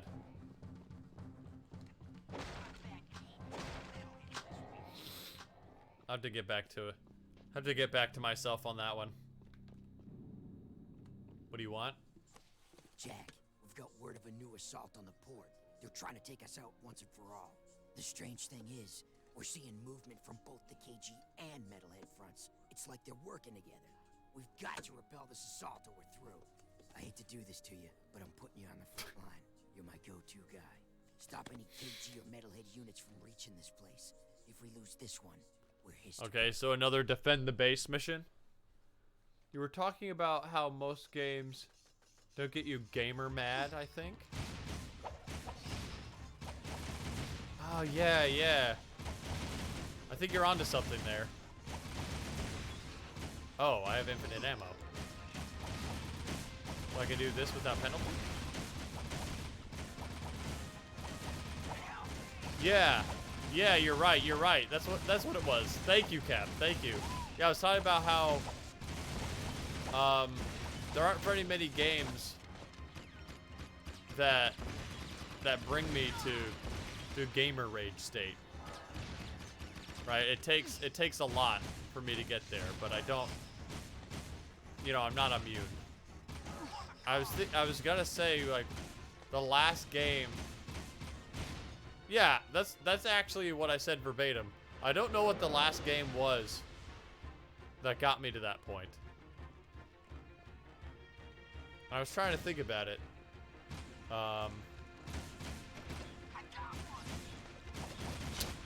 It may have been... what have I played recently?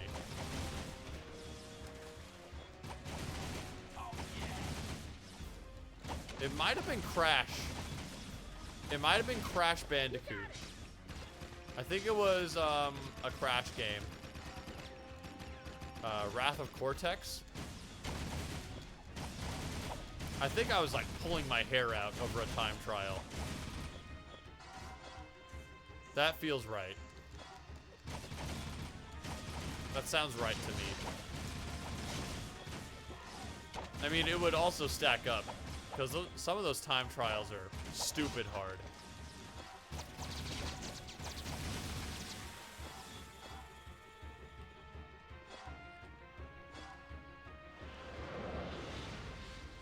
But I played that game like... More blips on the scope. You got company. I played that game a while ago.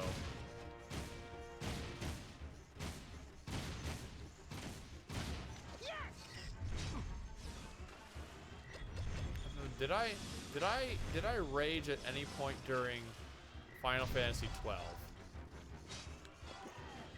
I probably did. Well, why would I?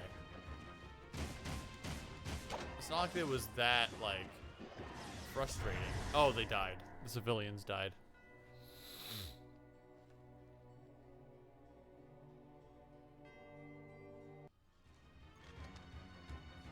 Oh, thank you. But yeah, I can't quite pinpoint what it is that makes me so mad. In general, like what you have to do to make me rage.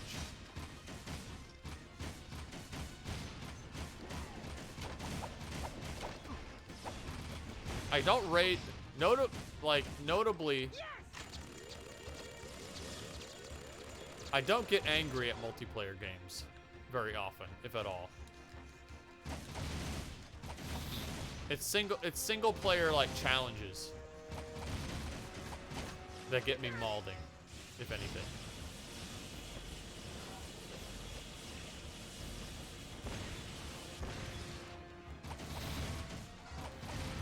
Did I use that word right? I don't think I've actually ever said that word out loud. Mauling.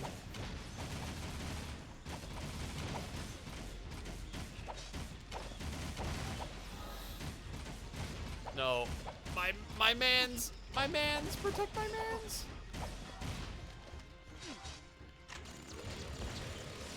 Oh my gosh. They're everywhere. Okay, thank goodness.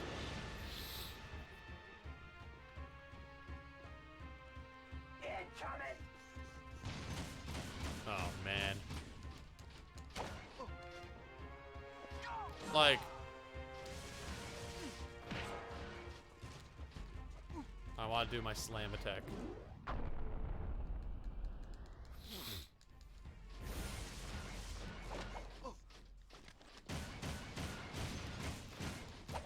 I think it's when the game is just that right combination of, like, it's very challenging, right? It has a high level of challenge. But it's not so high that I feel like it's impossible. It's just high enough that it feels possible. But it also feels impossible at the same time. It's like right on that, it's right on that precipice. But not only that, it also has to have the aspect of like some sort of jank. There's some sort of jank involved. Like maybe it's like a random element, or like there's some weird collision on a ledge or something like that. You know, so it's like that borderline impossible difficulty where if I tried hard enough I could do it, but it just feels out of reach. Plus jank. And doing it like many times in a row. You stop the assault. That's when I start to get like angry. Like, I know I can do this, but it's the jank that's in the way. You know? I don't know if any of that made sense. I probably contradicted myself several times over. It's hard to describe why I get mad at things. It's hard, well, I think it's hard to describe in general emotions, isn't it? Like, how do you describe why you have emotions? It's very tough. Daxter, my hero! This city is too Daxter dangerous. does literally We need nothing. Our own little place in the country. A little pink house with a white picket fence and a fireplace and a big 4-poster bed for me and a little osel run on the side of the house for you. Aw, are you worried about me, my little Desi Poo? Of course, my itty bitty. This is mystery disgusting. puss. Oh, please. Will you two take it outside? You need a hug, Jack, because we got plenty to go around. Rumor is, you two are the only hope we've got to reach the catacombs. I've programmed the gun course to simulate some of the new enemy tactics. Want to try it out? Okay.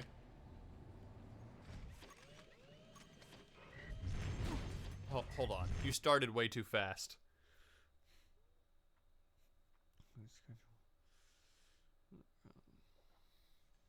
I'm checking my notes here. That's so corny, isn't it? Like, hold on. Let me check my notes. What haven't I talked about yet?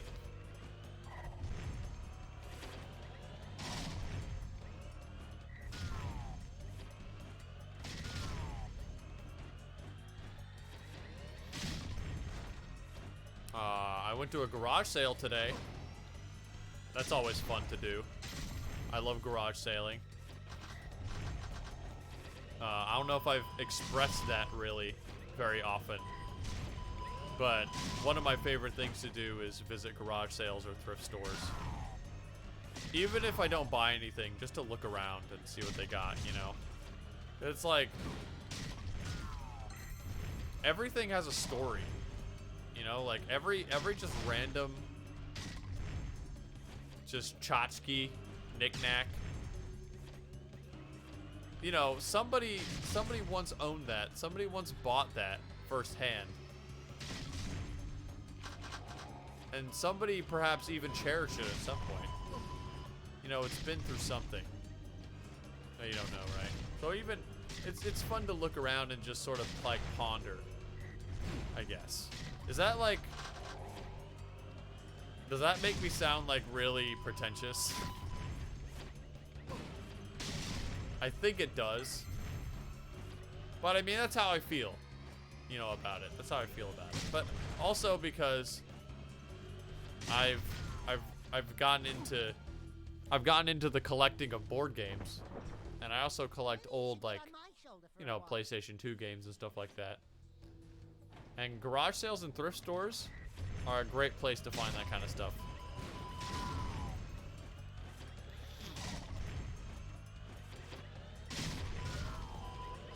Even though at this point, I've gone to so many that I'm starting to not be able to find any. Like any new stuff. Well, I've gotten to the point where I pretty much can't find any of the remaining games on my like PS2 list. Because the ones that are left are you know, relatively harder to find. But, you know, I think that's partly why I started collecting board games. Because there are a lot more board games to collect than there are, you know, video games. And board games are much more common to find in a thrifting setting.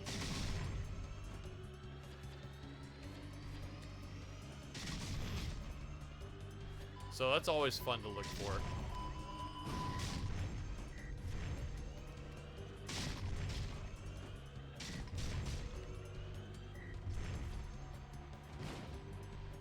Oh, I'm out of ammo? Very cool. I'm nowhere close to the goal.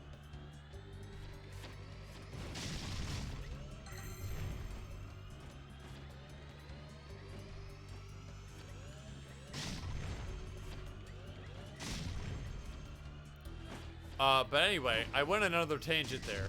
I was talking about the garage sale I went to today.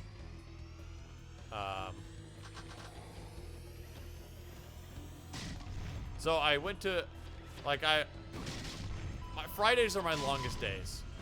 So I'm usually pretty tired at the end of the day. I usually just want to go home, right? Just go home, relax, get into my comfy clothes, prepare for the stream, you know, chill out. I lost. But when I see a garage sale sign for something that's like a mile away, or like half a mile away, I almost can't resist, you know? Okay, that's not fair. Can I restart the mission? So I'm like, I gots to go to the garage sale. And in fact, no, shut up. And in fact, there were 2 garage sales today. One in a close by neighborhood and one in my neighborhood. So I went to the farther one first. And there's a really nice couple there. I met a guy, his name was Phil. And it was a really nice part of my city that I'd never seen before. Like I live you know, I live in a pretty nice rural area. And you know, I didn't doubt that places like that existed that looked like his property. But I just don't really explore around my area all that much. I'd never gone down this part of the city before. So I'm like, wow, this is a really nice place. He was like, yeah, I'm moving out. That's why we're selling stuff. We're moving to another place closer to Houston. I don't want to move. It's the wife's idea. I'm like, I hear you, I hear you. So they were, but he also said like, yeah, it's been picked pretty much clean. I put up the sign at sunset. I'm like, oh dang, I got here late. It's like, well, you're still free to look around. And you know, at that point I was like, well, this is a bust. I wasn't expecting to find anything. I was just sort of gonna browse around, you know, to be nice. You know, because I don't want to show up to somebody's garage sale and just leave. I want to at least have the decency to look around. You know, at least consider what they got.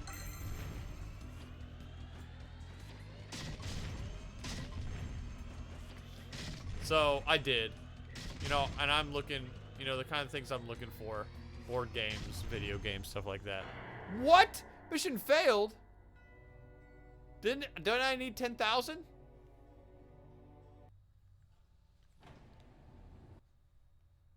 I need, what did I need? Was it 10,000 like 600 or something? Was she trying to bang tax, the disgusting rodent?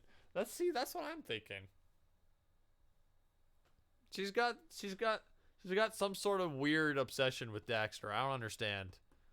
I don't think they really explored that in the second game, so I don't know where this is coming from. 11,000? Dang it. Okay. We're shooting too many civilians. That's what the problem is.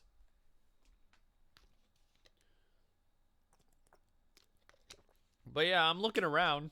I'm looking around the garage sale. You know, as a courtesy, basically. And would you believe it? They were selling a sewing machine. Which, if you've been following the stream recently, I'm getting into sewing. I'm learning how to sew. And I have two sewing machines. One of them is an antique singer that's like in this big bulky table. It's made of pure steel, you know, really antique stuff. And that's the one I plan to use as my main one. Because it's already like threaded up and set up and everything. And I really like it. Seems reliable, simple. There's not a lot of knobs and settings to muck around with. But I have a second one that's a more modern singer machine. The Singer being the brand of sewing machine. I don't know, those were crucial points. But the thing is, I don't think I have I don't have the manual for it, so I didn't know how to operate it. And I don't think I have all the parts for it either. So something I've been kind of looking for, something that's been in the back of my mind is like, you know, I'd like to have a modern machine that I can actually take around with me. Because my antique one is not portable in the slightest. It's attached, like I said, to a big table. But the modern singers have like a handle.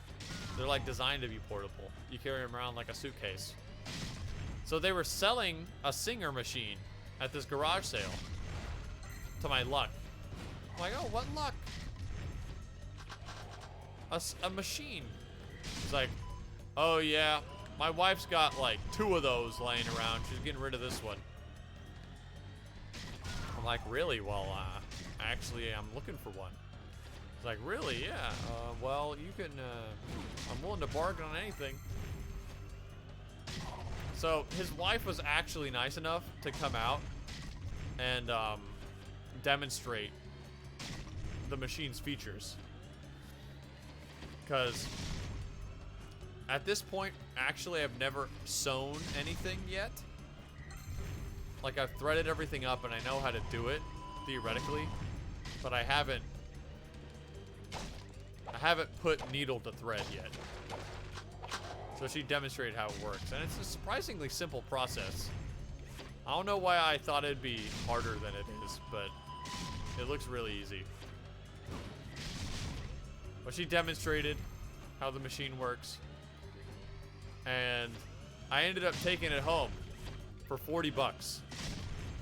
The listed price was 50, right? And my original plan,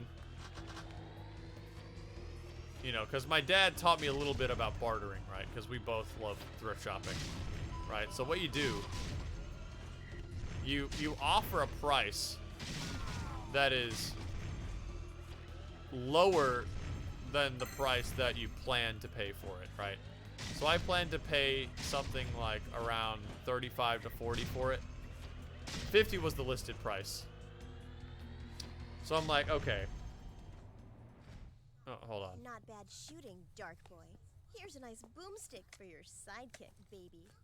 Go give him hell, boys. Then come back, and I'll scratch you behind your ears. Okay, you're you're really giving me weird vibes. But yeah, I plan to buy it for 35 to 40. So I offered 30. I'm like, hey, would you do 30 on this? He's like, because usually, you know, usually they're not gonna go lower, so they're gonna go higher. So you want to sort of bait them out. You want to sort of bait them into asking for the price that you really want.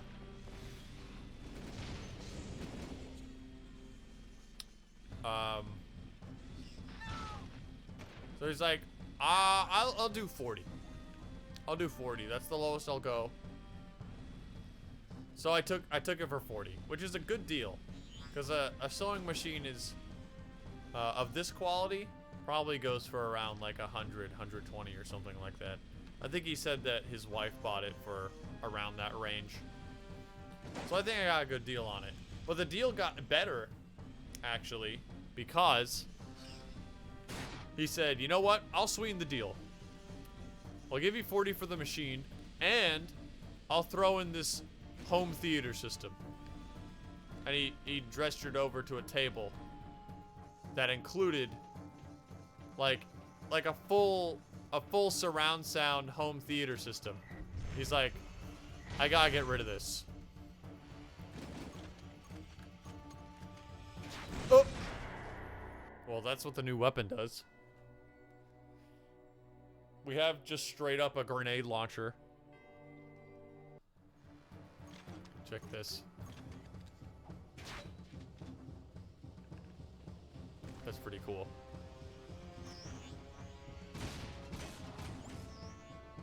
But yeah, I'll give you this theater system for free.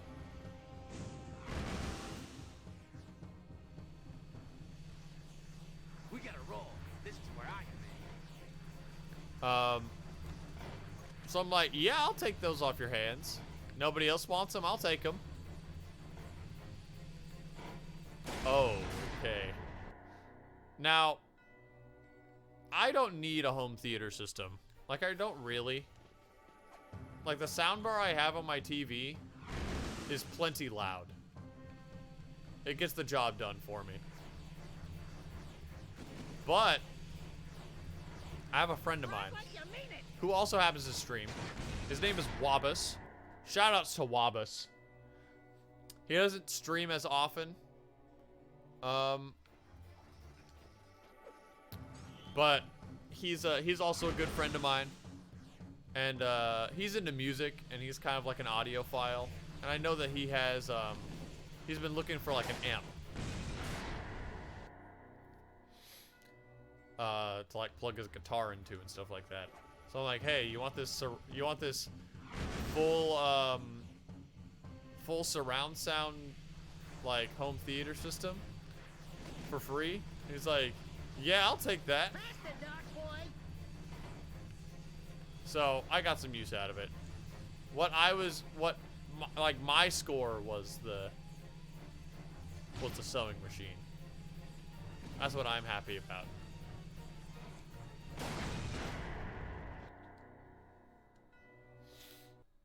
The surround sound thing was just a bonus. Pog.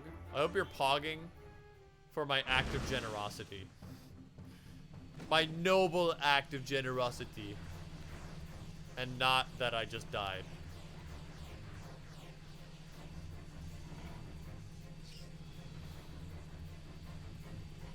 I don't think you can outrun these. I was thinking like you could outrun them somehow, but I think those are just there to say, if you stop, you lose.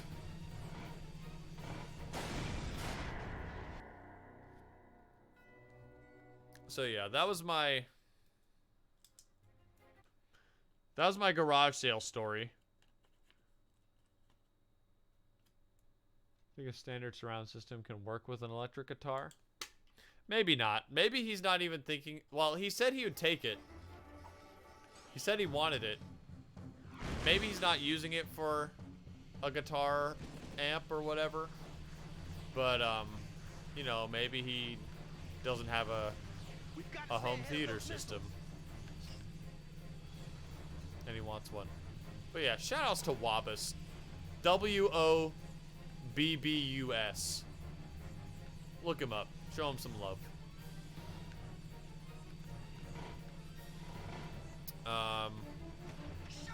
It's not his birthday, but, you know. Oh my gosh, look at that. It's crazy looking. Hit the decoy to distract the missile.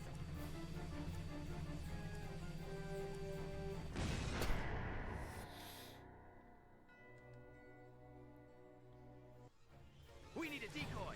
A decoy? Are these decoys? It's getting too close.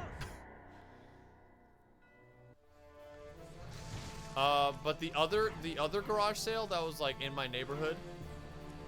What is that? What is that?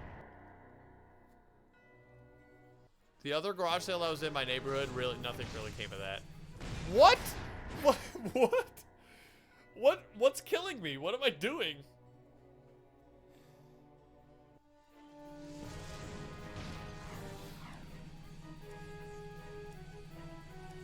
Hit the decoy to distract the missile. Hit the decoy. It's getting too close. Oh, right. He means like shoot it. I was like, how am I supposed to hit it without blowing up? I forgot I had a gun. Can we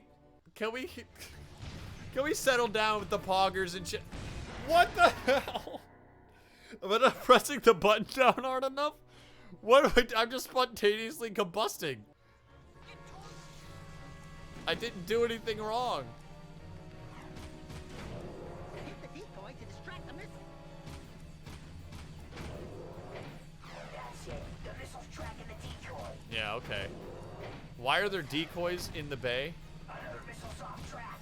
You know, if we just keep asking questions like that the whole game, we're gonna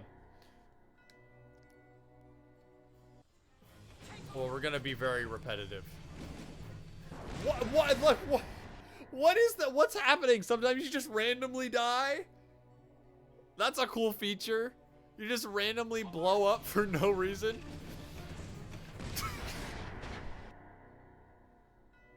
What?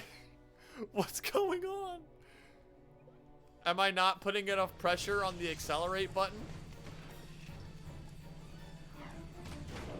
Hit the decoy to distract the missile. I think my theory right now is that, like, a guard is shooting One more missile bites the dust. a stray bullet from a guard is shooting,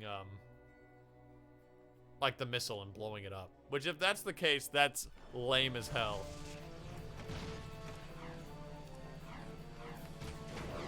Hit the decoy to distract the missile. One missile down. Go fire up another decoy. But yeah, it was a pretty humble garage sale. I'll say that. They also allowed you to like go inside their house. They had stuff in their house, but I felt like that was probably not something I should try doing. She did say, the person that was running the sale though did say that it was all just women's stuff anyway, which I don't know what that means. She didn't say women's clothes. She said women's stuff. She probably meant clothes, if I had to guess. But, perhaps it's rude to speculate.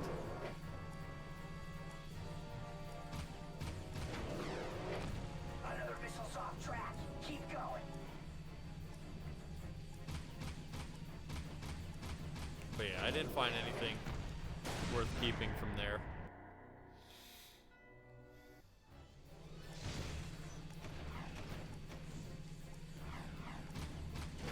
Our goal is to complete this mission, and then we'll be done for the stream.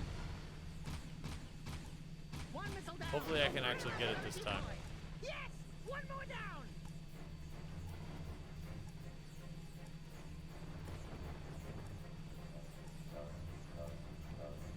Activate a decoy. Good work. That one's tough. I want to get that one first. That's going to be the toughest one to get.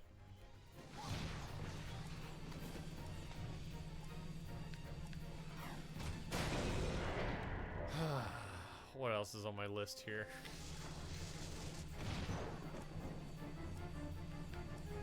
That I'll talk about at the end.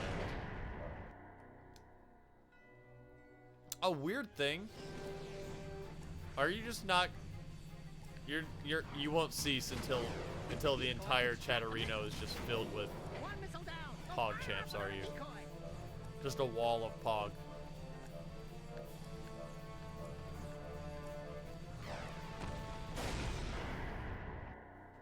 Weird thing that I find myself doing is that, you know, again, I'm a custodian, right? So one of my things I have to do is clean bathrooms.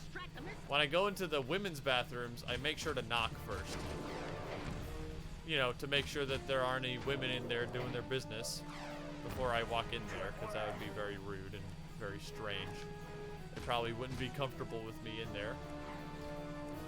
Although, side note, sometimes they're just like, oh, whatever. I'm like, no, let me leave. For both of our decencies, you know. Yes! One more down!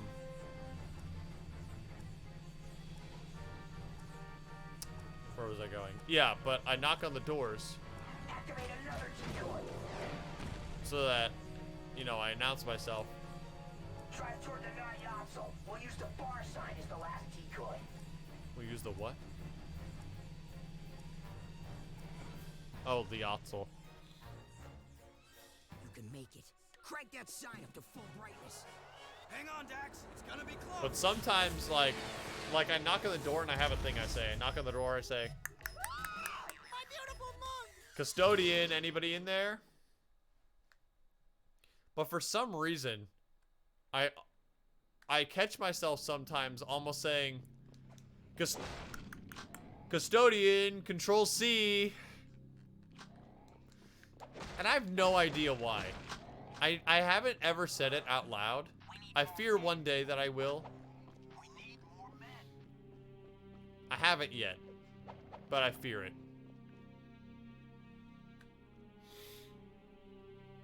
18 deaths. Thank you for counting, Cap.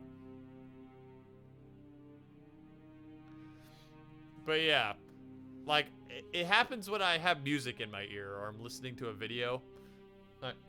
Control C. I think maybe it's because I use Control C, Control V a lot when I'm setting up my VODs. So I guess it's on my mind. But yeah.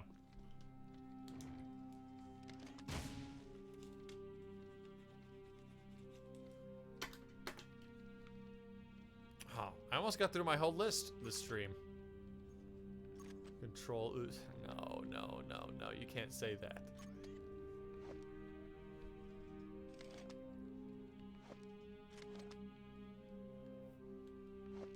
What was my last thing?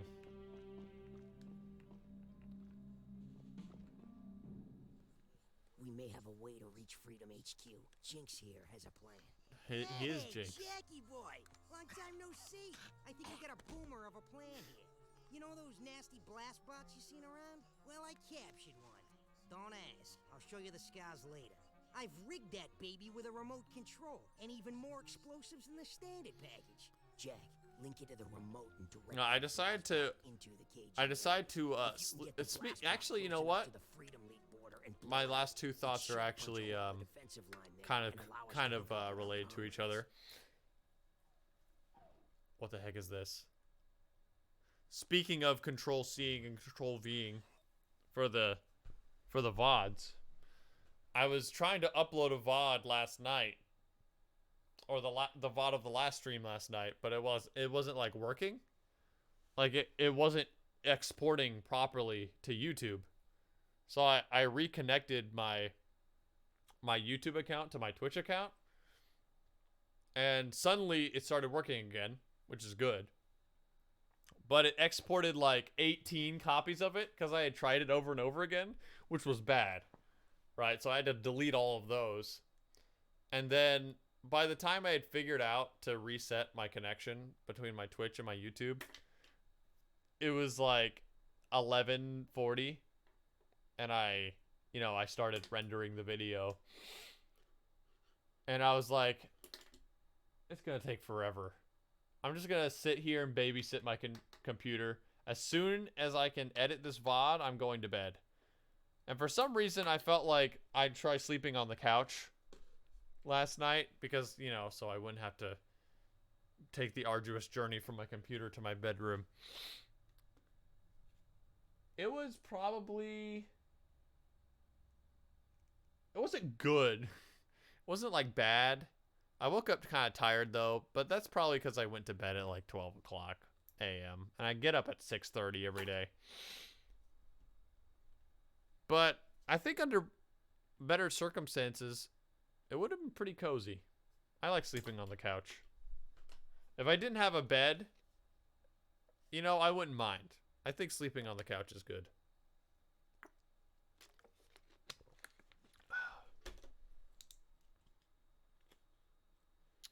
But anyway, look at that. I got through all my notes. Isn't that epic? Well, except for one, but I'm going to mention that one now because I saved that for the end of the stream. Can I exit this mission? No, the game is saved though. So, I'm going to quit the game here because that's the end of the stream.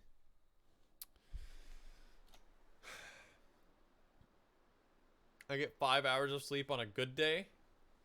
Well, usually I get like 6 to 7 hours of sleep. That's not bad for me. That's your prerogative. I'm sorry you only get 5 hours of sleep. I'm sure you can manage that, having done it over and over again, right? But you really should be getting 7 hours. That's my public service announcement. But yeah, that's the stream for today. Faux today. Why do I keep saying that? Thank you everybody for watching. Jak 3 is pretty good. I'm having a lot of fun with this. And I think we have all of our guns now. So we're probably like halfway or like a third the way through the game now, because we have all of our guns. So that tells me that our progression is probably getting close to finished. And we almost have all the armor too.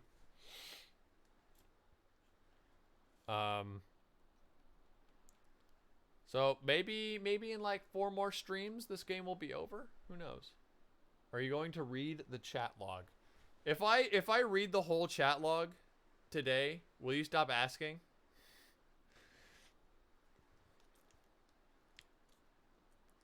Like I just make it a Friday special.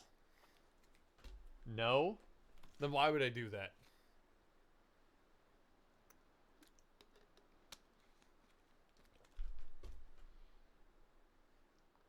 It's just you, Cap.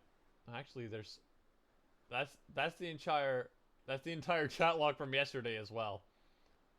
I'm not going to read the entire chat log. I'm sorry. But that's the stream.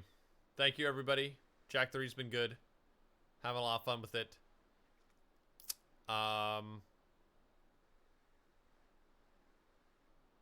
There's some important schedule stuff. That was the last thing. There's some important schedule stuff coming up for the next 2 weeks. Will you read all of the pogs? I suppose that's a good enough middle ground.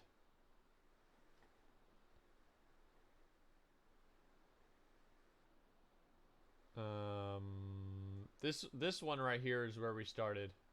The one above Wabas. Right here, right? That's where we started. Shout out to Wabas. That's where we started dying, right? PogChamp, PogChamp. PogChamp, PogChamp, PogChamp. PogChamp, PogChamp. PogChamp, PogChamp.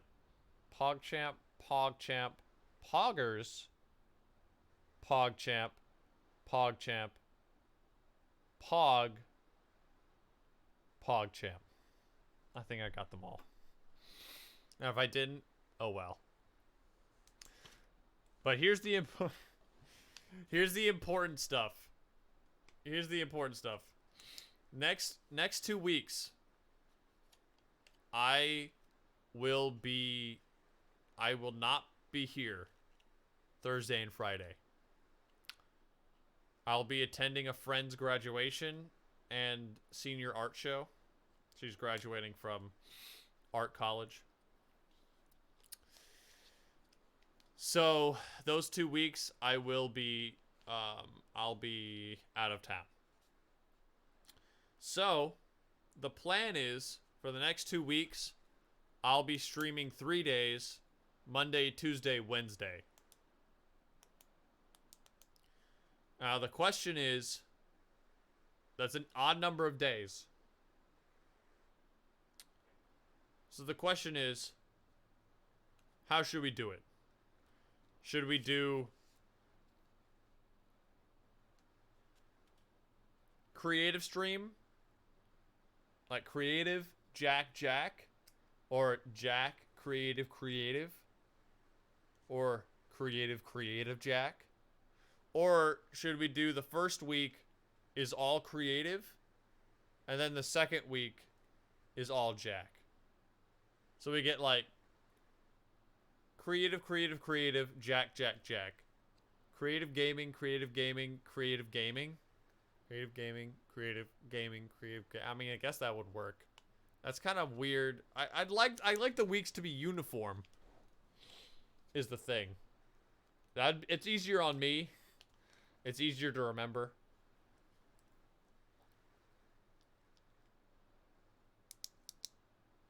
Creative gaming.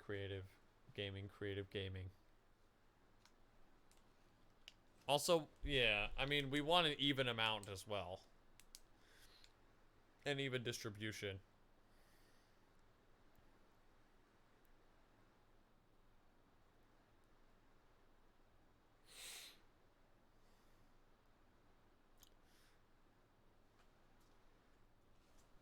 CGGGCC.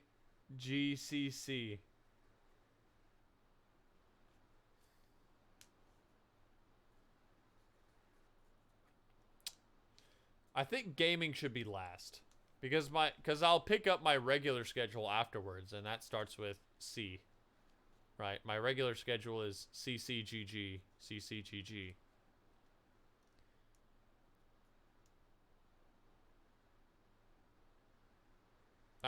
I'd like to keep it alternating.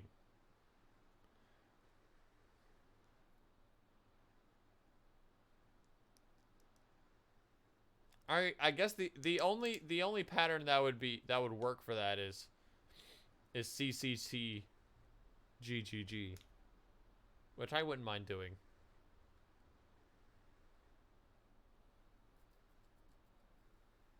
That's the only way to keep it uniform. Like keep them. Well, they're not the same because they're different. They're fundamentally different.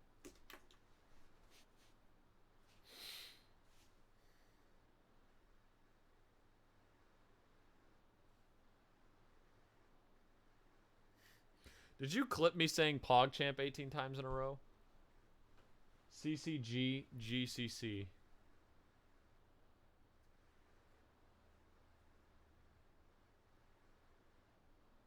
PogChamp? Yeah, PogChamp. We had a lot of PogChamp moments earlier.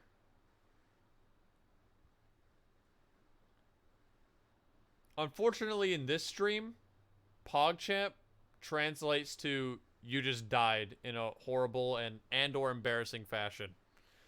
So, yeah, you can connect the dots there. All right. Well, I think I kind of like that. I think I kind of like that idea. CCG GCC or CGG GCC.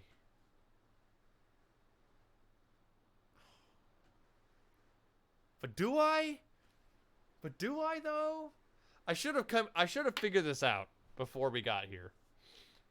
I should have been thinking about this. What is that emote?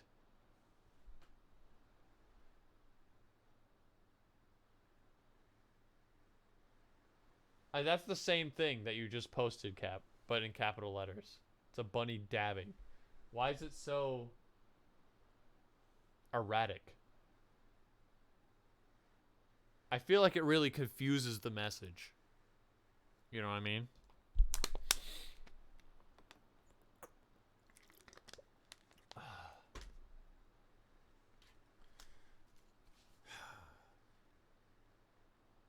You know, I know I asked.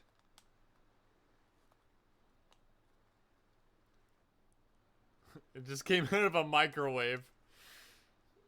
Bunny into microwave. How long will it take to cook? I know I asked you guys, but I think what I really want to do is CCCGGG. So that's what I'm going to do.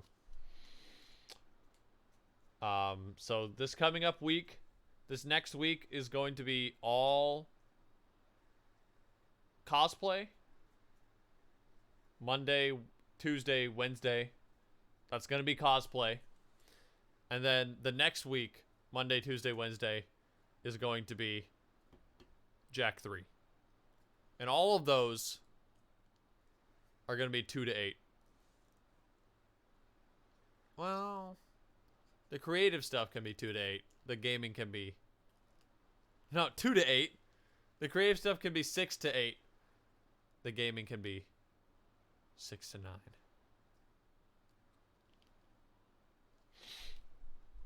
Whatever. It'll be... I'll keep everybody posted.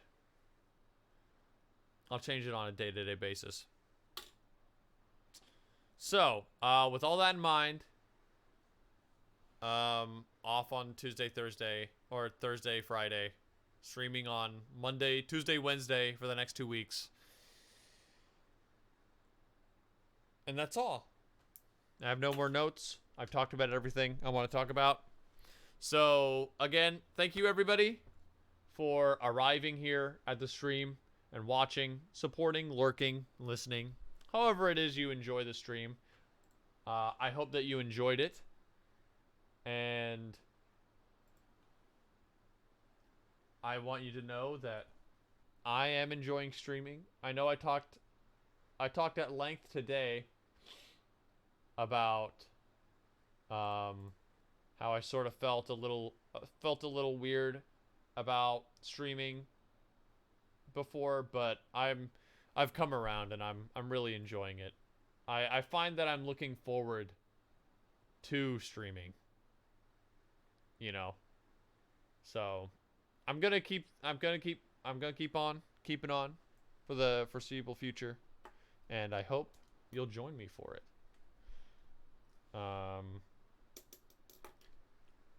Aseric, as mentioned before, is streaming tonight, and it is his birthday. So I'd like everybody in chat to go on over, support my boy, give him some happy birthday wishes. But until next time, thank you everybody for watching. Thank you for supporting. I hope you have a great weekend, a good night, and I bid you all farewell. Goodbye. That didn't work. Oops. Okay. Good night and goodbye, everybody.